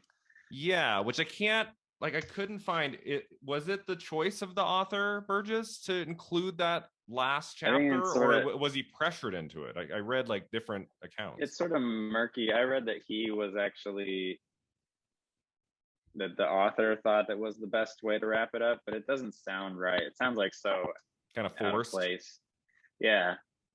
And the version Kubrick read was like the edition where the publisher had taken that last chapter out. So Kubrick, when he first read it, he read the ending that I guess there was supposed to be one more chapter, but he didn't see it until later. He'd already written the script, so he just said, he did away with that last real chapter. In which Alex like randomly decides to like stop being a hoodlum. It's just like an extra chapter where he says, "I'm a good man now." Yeah, I guess. I mean, it's like I guess the idea is getting his free will back. He just like decides not to be violent anymore. Oh, okay. Yeah, that would have felt weird. It's a little soft around the edges. Yeah, but the ending of the film, I think, is great, and that last line is, it's very Kubrick, right? It's very like, I was cured, all right. Yeah, it's not a happy ending, but it's like a consistent ending. Yeah, it feels consistent from how the movie opened. Yeah, he's saying, all his movies are kind of saying like the world is this kind of dark place. Yeah. Like look at the end of Dr. Strangelove. Going down on the missile. Yeah, I mean, the end of 2001 is probably the most optimistic in the sense that it's sort of suggesting that like humanity is now evolving into this like star child thing. But I don't know. Barry Lyndon, he he like dies without a leg, like broken. That's right. He doesn't have a leg by the end. Yeah. Eyes Wide Shut is a pretty great final scene. Like I guess everything that couple's been through, it could have ended with Nicole Kidman's character leaving him or something. That's optimistic. Like there is an optimistic nature to that final scene. Yeah, but it's always like a twist, right? It's always like there's like a tinge of sort of, it's optimism, but it's like kind of a sickness, like a sick optimism. Yeah. Exactly. Like the end of Full Metal Jacket, they're just like marching through this war zone, singing like the Mickey Mouse song or whatever. That's right. But yeah, the ending of Clockwork Orange is interesting because there's not a whole lot of style in the last 15-20 minutes. It's a lot of talk. It's a lot of just like you kind of feel like the movie's coming to its conclusion, but there's nothing really like that he's throwing at you on the screen. But then that last shot, it's like right. There's a lot going on in that last 20 seconds or whatever it is. You're like, whoa, what? Okay. It's good because like the movie starts out like it kind of mirrors like as Alex is more himself, as he's more violent, it's kind of like the psychotic character. That's when the movie is like kind of really stylized and you know, having weird visions and the music, and then in the middle it's kind of more traditional and like he's not in control down. Yeah, and then it comes back in the end. It's sort of like the same thing. Yeah, so I like that. I couldn't remember. I was like, how does this end again? Is this just going to end with him talking to this guy and that's it? I was like, oh, okay, that's cool. I like that. Yeah. So yeah, anything else to say about Kubrick's direction or the performances? I mean, we haven't talked about a lot of actors in this movie outside of Mcdowell, but there's some really great, even if it's one scene. I feel like that's another gift of Kubrick. He never wastes an actor, even if it's for one scene. Like the mother character, you know, she's like, she comes in after we've been watching this guy, he rapes a woman, he's breaking into houses, and the mom comes in with her purple hair and she's like, you need to get to school, honey. Yeah. Like, what? Yeah. He's in school. Okay. Living with mom and dad at home. And his probation officer, kind of truancy officer guy. Yeah. Like, there's that homoerotic scene where he's like almost naked and he's like on the bed with that guy and he's like rubbing his back, and I'm like, okay, where's this going? Like, it's just, there's a lot of moments that you're just like, where he like smashes him in the balls. Yeah. And just like the writer character, that when they break into his house and he's at his typewriter, there's just like all these touches throughout. Yeah. I just think what makes it, if it was just all was kind of natural, and I don't know, there's something about that surrealism that gives the movie a quality that I really love. Yeah, I think because when he was so young, he spent years as a photographer, and he just really has this sense of like what an interesting image is, like what an interesting photo is, which I don't think is something that you can often like put into words. It's just like a sense you develop. And like he was, you know, 17 years old, 18 years old, just getting like sent all over the world and all over New York City, like on these assignments as like a photojournalist essentially. So we took like thousands of photos. And there are just moments in his movies that don't make any sense, but they're just like, they're striking. Like, and he had the ability to dial that up or down. You know, like in The Shining, you know, where it's like kind of going crazy at the end, and there's that shot of the like guy in like a bear suit, like blowing the other guy, or the other. You're just like, you're just like, okay, you know, it's like that's the point of the movie where you're like, okay, all bets are off. It's not explained, but like it kind of works. I don't know. It's just like so weird. But so I think he approaches the casting of his secondary actors in a similar way. It's kind of just like he has, because you could cast all those roles in kind of like, again, bland, sort of faceless, whatevers, but the decisions are very bold. And I like how I'm watching Clockwork Orange, outside of maybe the actor who I noticed from The Shining, I'm not really recognizing anybody, you know, so that's also brings a freshness too, especially looking at it 50 years on. You're not recognizing all the secondary character. I was listening to, because I watched it with the commentary of McDowell. Oh, McDowell, how was that? And some other director. It was good, but it was interesting because I guess all of those actors are actually at the time they were very well known British actors. He's like, or they, you know, even if they weren't well known at the time, like they all went on to have big careers. But a handful of them were like well known. But again, this, like, you would have to be alive in the 70s watching TV to know who they were in a lot of cases. Yeah, looking at films of the early 70s, if any of those actors did not have longevity to their film career into the 80s and 90s, it's going to be harder for us, you know, people born in the 80s, like, to recognize a lot of these figures unless we were watching a lot of films of that period and seeing them in multiple films. I love his actors in this, and just a really fantastic movie. I think I'm going to do a top 10 of 71. That episode will just be coming here in a few weeks. And I think Clockwork Orange would be in my top 5 best films of 71 that I've looked at this whole year on the podcast. Just a really striking film. I really, really loved it.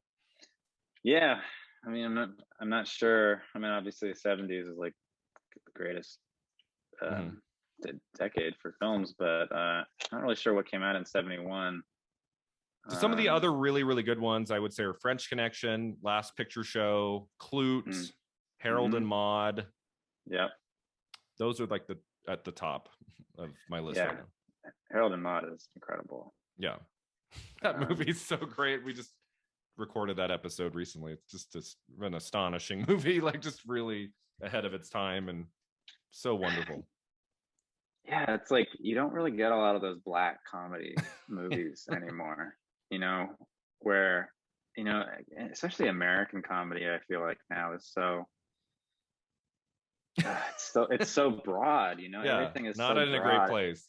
we went through like 15 years of like stoner comedy, like that's right. Like, when we were in college and stuff. Yeah, that's like all they had to offer. Pineapple Express and all those movies. Yeah, it's like super bad. How hilarious can like a joint be? Like a bong rip. Yeah. So yeah, it's a really strong year for movies, 71, and this is definitely one of the best. And speaking of iconic shots and moments, I'm like, how many directors have made one film with one iconic image? And Clockwork Orange has at least 3 or 4, right? Those, I mean, this image behind me, the opening shot. I mean, I think people who've never seen this movie know that image, right? Totally. Same thing with the eye scene. I think everyone knows that. Yeah. I mean, I would argue. I mean, I'm trying to think. Those are probably the main two. I feel like that scene of him pushing the friends in the water is pretty famous. Yeah. Like in the slow motion. I mean, but just like their outfits and their whole outfits, it's sort of iconic, right? I heard that these characters are in the new Space Jam. Is that true? Really? Yeah, because it's Warner Brothers. I heard that they went back into their archive and famous characters. The new one with LeBron James. I think the Clockwork Orange characters are in the movie somewhere. If that's true, then that's like everything that's wrong with American movies. Oh yeah, we can get that. That could be a whole conversation. When we're recording this in mid-November, I just looked at the Disney Plus day where they were announcing all of their upcoming shows and movies, and just everything is just a remake or a continuation on something that's already been done. It's like, okay, fantastic. Dark time. It's a dark time. So that brings me to my last question, which I ask of each guest. Alex, I don't know how we answer it for this one, because we're in an era where a lot of stuff is remade and things. If someone were to take Burgess's novel and make it into a movie now, how would it be similar? How would it be different to the Stanley Kubrick movie? Could it be done today? I don't even know.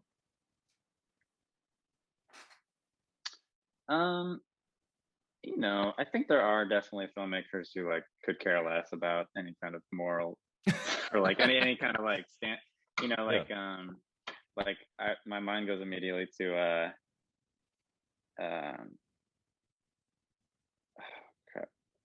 the guy who did The Favorite and The Lobster. Oh right. Yorgos Lanthimos. Yorgos Lanthimos. Yeah. Like he I feel like he could do it. If you look at like one of his older, because he's getting like a little soft, I think. If you look at his older movies, they're like a little bit crazier than The Favorite.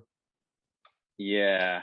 Dogtooth. Have you ever seen that movie? No, that's like before. I know I've seen the last 3 he did. I haven't seen the early one. Yeah.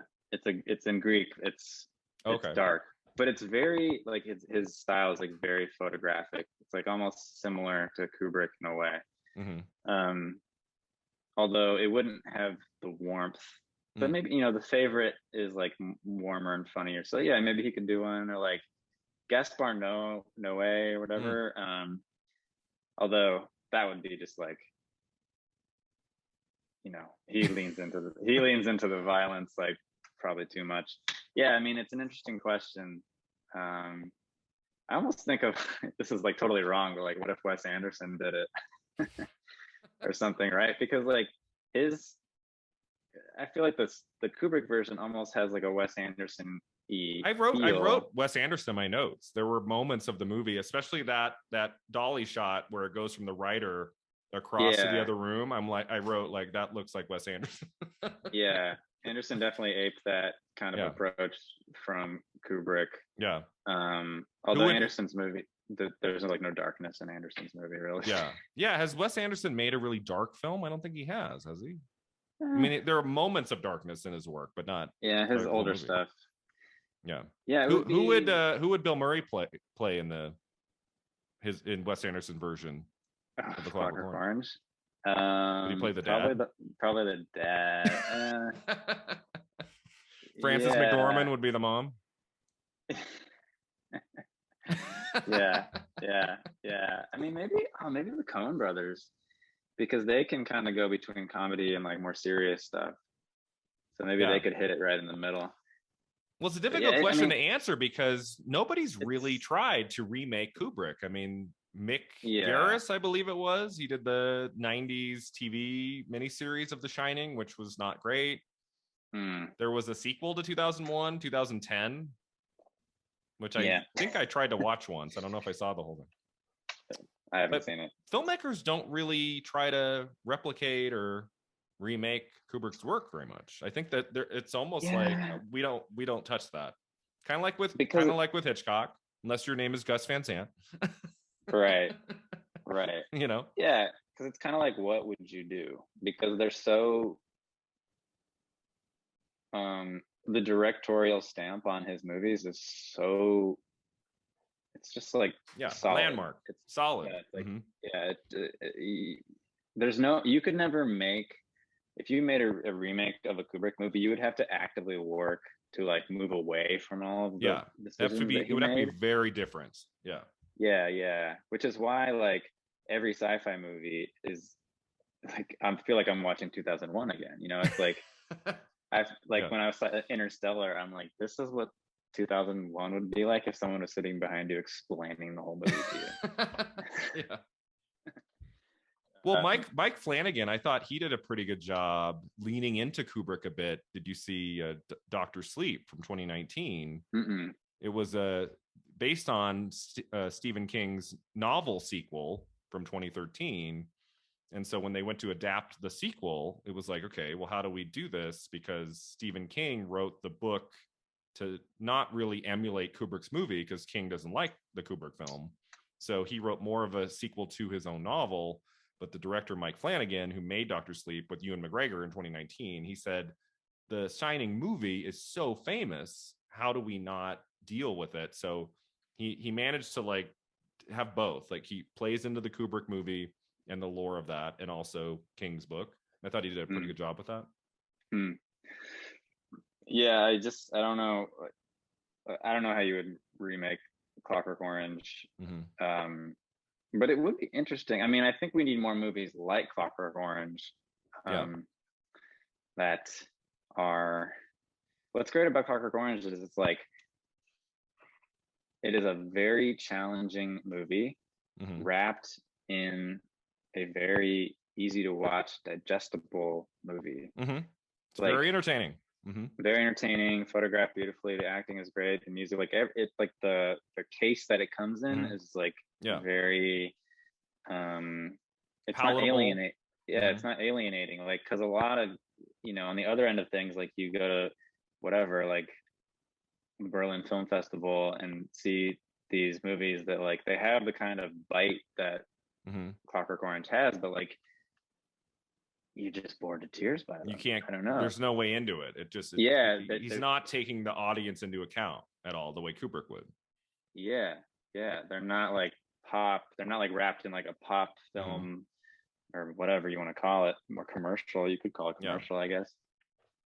So I think I would love if there are more movies like that, like that were easy to watch, that didn't keep you at a distance, but like have very challenging stories to them and like challenge morality. Because like that's the problem with like the world we're living in now, is like you have all these Marvel movies or whatever where taking it's over. So, it's so clear, like these are the good guys, these are the bad guys.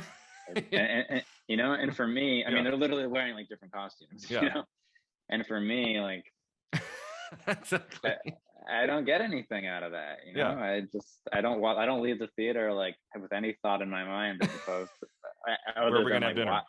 Yeah, like, or why did I give these people my money? Because now they're gonna go make more of these things. Yeah, I mean that they go where the business. I mean, people. I mean, even these newer Marvel movies being released during a pandemic are the only, almost the only movies making tons of money. So it's like it's the one kind of film that they know they can make a profit on. So that's what's so hard. It's like people try to make more challenging material and nobody goes. And so they don't make as many. And it's really heartbreaking. I mean, I'm glad that we have streaming. We have, episodic television is just so fantastic now. A lot of these kinds of stories are moving to that medium. But I've talked about on the podcast before, I'm not big on like every story has to be 8 hours long. No. Like sometimes I like that Clockwork Orange is 2 hours and 15 minutes. The first cut, I guess, was 4 hours. I'm glad that Kubrick trimmed that down. Yeah, it is long. Most of his movies are long. Yeah, especially like, I mean, I feel like most of his films are over 2 hours. Yeah, for sure. Yeah, all the way to the end. But I feel like Clockwork Orange, if this had been 2 hours 40, 2 hours 50, it would have been too much. I think that the running time is good. It's pushing it. It's just pushing it. I mean, there were a couple scenes I thought, well, that they could be a little bit tighter. But again, Alex is so interesting, and Mcdowell is just such a fascinating actor to watch. I was never bored in this movie. There's never a moment where I'm like, this scene could go. Like everything works for me in this one. I just think it's really fantastic. So yeah, it's been a lot of fun to chat this movie with you. It's easily one of the best films of 1971. So that takes us to our final two segments. Maybe. Yeah, of all time. Oh, absolutely. It's definitely one of the best of the 70s for sure. So that takes us to our final two segments. First one is called the Divine Double Feature, where we pick a more modern film that we would pair with our movie today. So what's like a more modern movie you would pair with Clockwork? Okay, so I went with Bernie. Bernie with Jack Black? Yes. Okay. Yeah. Yeah. Cool. Why'd you pick that one? Because that is a movie where you have a character that kills somebody, but is so charming and likable that basically the community he lives in doesn't care that he kills somebody. So, yeah, I mean, it's not a parallel to the Clockwork Orange, but it's kind of playing with the same effects of quote unquote likability of a character that does horrible things. One of the things about like storytelling and movies and just like being a human being is like we have blind spots where our psychology just like short circuits. And any good writer, any good filmmaker will get into those gaps and just like that's where they will operate.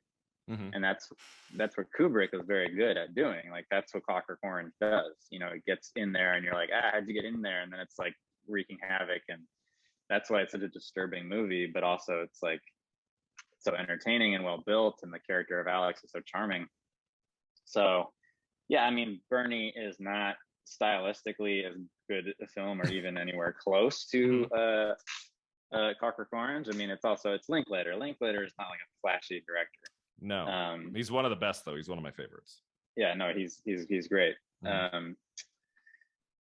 it's a great, and it's based on a true story too. It's a great, just kind of like what the hell is wrong with people kind of story. you know, because like he literally shoots an old woman in the back 4 times, and people in the community are just like, well, you know, like I don't think he did it, but if he did it, then I'm sure he's very sorry. And yeah, that's right. And it's like real people saying that, and you're just like, wow, we are so stupid. Yeah, that's a fun one. Great Matthew McConaughey performance too. Yeah, which I think is like a thing that Kubrick felt as a human being. Is like, maybe not that bluntly, but like we are. You know, he didn't hold the human race in the highest regard. He knew that we were fallible, and he didn't try to sugarcoat it. You know, versus like a Spielberg who's kind of thinks that like humans are these angelic Right. kind of things. Yeah. Yeah, so I'll go with Bernie, although I was considering Funny Games. Yeah, I thought of Funny Games. I really struggled in that one. It's a tough movie to watch, but it did Yeah. remind me of Funny Games too a little bit. Yeah, it does. It works on the same principle of like a very, very charming psychopath character. I mean, also you could say Nightcrawler too, but Oh yeah. Mm-hmm. and but I think Haneke made Funny Games as like a more of a direct commentary on like American violent movies. Mm-hmm. And he was trying to say like this is what violence really is. Like it's a horrible thing, and like you shouldn't try to sugarcoat it. Whereas I don't know if Kubrick, the real engine underneath Clockwork Orange is that kind of morality, this free will idea, right? Mm-hmm. And then the whole idea of like making the violence entertaining and fun, that's kind of a secondary thing. Yeah. It's like kind of trailer hitch to the back. Yeah. No, those are great choices. I was thinking of, like, we go a little older than 20 years. I was thinking of American Psycho with Christian Bale from 2000. I feel like that would be a good, I mean, it'd be kind of a difficult one, but it'd be an interesting double feature to look at those two. Yeah. Because that's definitely deals with psychology and the antagonist as the main character, and how much of this is really happening, how much is not, and also very charismatic actor in the lead. I would pick probably that or Joker. I think Joker is a great example of a modern, very new modern film dealing with an antagonist in the lead role, and how in 2019 to now we have to like make difficult films like Clockwork in the realm of like a comic book, to get the movie funded and get people in the theater to see it.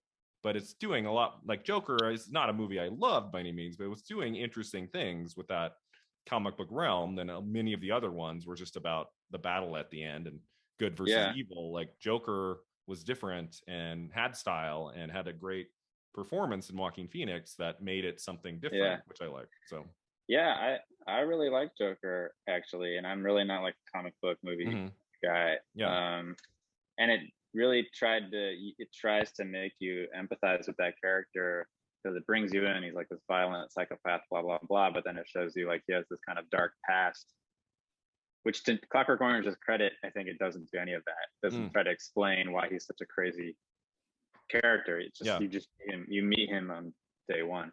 But if you'll remember, Joker got a lot of the same flack that Clockwork Orange did. It was like people, I mean, when I went to see Joker, I saw it in New York, on like 23rd Street, and there were cops in like riot gear standing outside of the theater. Wow. Okay. Because everyone was like, everybody thought it would be another like that's right. In the days leading up to it, there was talk of like there could be violence, like it could, and then nothing happened. Because it was sort of like, like the incel community was gonna like come out and shoot a theater up or something. But it just, it's so sad because it shows you how little, how many movies get made with like just the whole movie is like people shooting people, like what's like I don't know, like there was like 20 like an 80s Schwarzenegger action movie where 1,000 people die. Or like, what is the John Wick? Like John Wick. There's 20 movies every year that come out like this, where it's just like the body count is like 50 plus. Yeah. And then you make one movie that tries to like examine it, humanize this idea of violence, and we lose our minds. Oh yeah. Isn't that interesting how that works? Isn't that interesting? Yeah. This idea of like, you can gun down 1,000 people and it's Friday night entertainment, but a movie tries to look at the effect of violence on other people. Like actually look at a character's psychology, and it's like, oh nope, this is bad. Because I think culturally we have really thin skin. We just cannot take any kind of criticism. We can't look at ourselves, It's like makes people uncomfortable. Yeah, and the best movies like A Clockwork Orange, like I don't care. they're like they're like, here's a mirror, boom, you know. Yeah. And I feel like Clockwork is a movie, like if you go into it a certain kind of person, I don't think they make it to the last scene and think, oh, think a different way about the movie. Like if you're going to think a certain way about Clockwork Orange, you're going to think it in the first 20 minutes, and I don't think anything will change your mind. Like, so which is unfortunate. Right. I'm sure all those people that only saw it on that superficial level of like, yay, violence, like the second 2/3 of the movie, they're like, it's not as exciting. This is boring. Turn it off.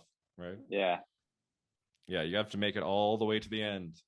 All right, that takes us to the last segment here, Beyond the Flick. If you could take only 3 Stanley Kubrick movies with you for the rest of your life, Alex, what would be the 3? Yeah, it's a hard one, obviously. But the ones that I think about the most tend to be Barry Lyndon. Okay. And Dr. Strangelove. My pat answer used to be 2001. I used to say 2001 is my favorite movie.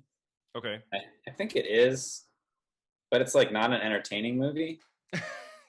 You know, like you would never be like, guys, let's watch 2001. Yeah. But so much of why I like that movie is because of, well, the movie itself is like a work of art, obviously, but just the context of when that came out. I mean, it just, when you look at it now, it seems so obvious, but imagine like trying to make a movie like 2001 with nothing existing like it beforehand. Yeah. Nothing. I mean, yeah. Where like sci-fi used to be just like weird people in these like bubbly suits on like bad sets of like alien, you know. So I think that's my third one, 2001. Yeah. But it's crazy that these all came from the same filmmaker, you know?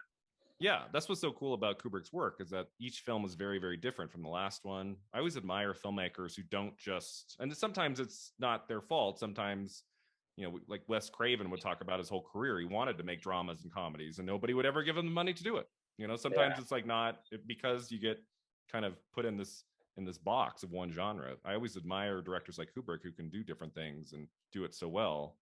Yeah, those are great choices. I would also pick 2001. I don't know how if you were to take 3 films of his, I think 2001 you have to take, just because it's such an incendiary, just incredible movie of its time. And when we think of Kubrick, I feel like that's one of the top titles we always think of because it was so ahead of its time.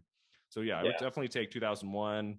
I would pick The Shining because I'm a huge horror movie person, and that's in my top 5 favorite horror movies ever. I can't imagine a world without that.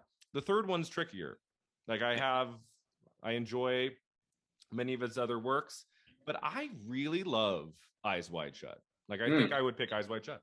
I know there's a lot of people have problems with that movie. A lot of people think it's not quite as worthy of him as, you know, some of his other later films, but it's a sleeper hit. I find Eyes Wide Shut very hypnotic and weird, and especially for 1999, which was already an interesting year for movies. Like Eyes Wide Shut definitely had its mark that year. I just think there's something kind of off about it in a very pleasing way.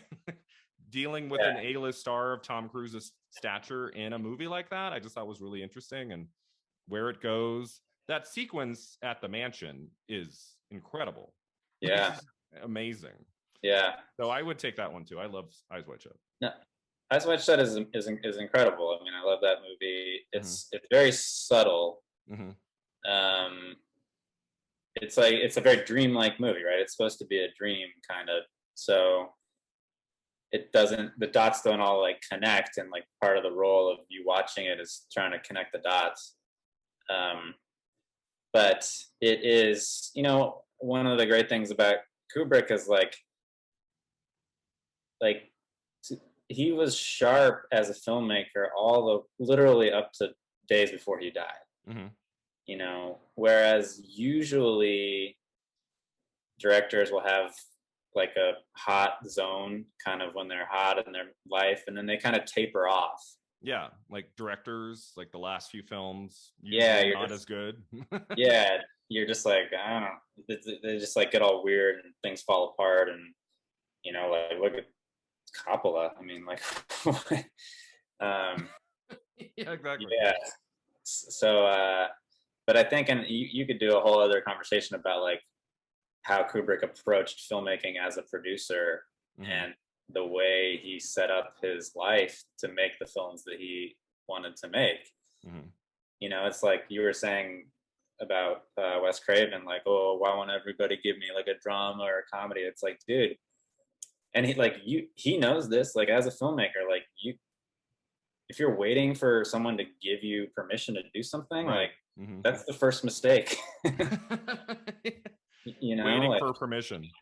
Yeah. And this speaks to the kind of person Kubrick was. Is like he made a movie like Spartacus, which was the most expensive, highest grossing, most lauded film. He made it when he was 31 years old. Most people would take that opportunity and just run with it. And they would just continue to do that, like live at the top of their game, make tons of money, stay in Hollywood. But he was like, I hate this. Yeah. I'm going to move to London. I'm going to make every movie within 50 miles of my house. I'm going to have Final Cut. I'm going to make them for smaller budgets. And by the way, like, you know, he did make every movie. The only one he traveled for was Barry Lyndon. Right. I read that some of the Clockwork Orange filming was done near his house. It's all done like literally within like a 30-minute drive of where he lived. And like Eyes Wide Shut, they built like a multi-block. They recreated the East Village in London so that he didn't have to travel to New York. Yeah. And he could shoot it how he wanted to. And like they remade Vietnam in like London for Full Metal Jacket. And so that's an insane thing, like to not to not travel to locations instead, like, yeah, let's make Vietnam in the UK. Like that is preposterous. Very few directors would have that capability. Yeah. So it's very interesting. But man, what a career. You know, not a whole lot of films, but all of them. I mean, some of his early stuff. Which one is it? The Killing, I want to say, right before Paths of Glory. Yeah, that's a great movie too. That black and white kind of gangster movie is really. I mean, his early stuff's really interesting, and just all the way to Eyes Wide Shut, his last movie. What a career. I've been excited to talk about him on the podcast. This is like month 14, 15. We haven't really talked about him yet, so it's really fantastic. 2001. No, this started in last year in 2020. So we started. No, but did you do the film 2001? Did we talk about the film 2001? Yeah. So 2018 would have been the year I would have talked about 2001. Oh, you do it like exactly 50 years. Oh yeah, yeah. Like this episode will be dropping like almost to the day that the movie came out. Gotcha. So we started in September of 2020 looking at films of 1970s. So unfortunately, we didn't get to talk about 2001. But we did. It was nice to talk about it today. Finally, just one of the all-time greats. And I mean, how many directors have made one masterpiece, let alone several? Very, very few. In every single genre. In every genre. He's just like, he's like, hold on, I'm gonna make like one of the best horror movies ever. Yeah. Okay, bye. Okay. See you later. Yeah. So just really astonishing. I was really looking forward to this conversation with you, Alex, and it was just everything I hoped it could be. One of the longest episodes of the podcast, and I think one of the best. Just a lot of fun to talk to you about this movie. Yeah, it was great to reconnect, and I could talk about Kubrick for many more hours. So if I'm still doing this in 2025, I'll have to have you back to talk about Barry Lyndon. Yeah. I love and if there's anything, we're moving into the 1972 season in just a few weeks. If there's anything from that year, 73, that comes up on the list that you're like, oh, I would love to talk to Brian about that. Let me know. Do you have anything you'd like to promote, or if you talk about your short films, or anywhere our listeners can find you online? Yeah, I mean, you can find me online. My website is just my full pretentious name, alexanderchristenson.tv. Okay. CHRISTENSON for that Scandinavian spelling. Yeah, I don't know. I mean, that thing I mentioned, that little film, sort of like 48-hour film festival thing we're doing, calling it free lunch now. Mm-hmm. Because for everybody who shows up, they get a free lunch for the shoot day. Except the directors. There's 3 directors every day, so they collectively pay for everybody's lunch. But for everyone else, free lunch. And that's kind of like a evolving little group that we're doing here in LA. Okay. And I will eventually get a website up and like an Instagram account and like kind of get my act together. And so trying to recruit like actors and other filmmakers and just people who want to kind of like, you know, get together and meet some new people and kind of have a low stakes little creative experience. So I'll promote that, even though it's not ready to be promoted yet. Well, very cool. We will check that out. All right. So Alex, thanks so much for being here today. This was an absolute joy. Thanks to all of you for listening. You can find us online at filmat50.com. We're on Facebook, Twitter, and Instagram. And until next time, remember, 50 never looked this good.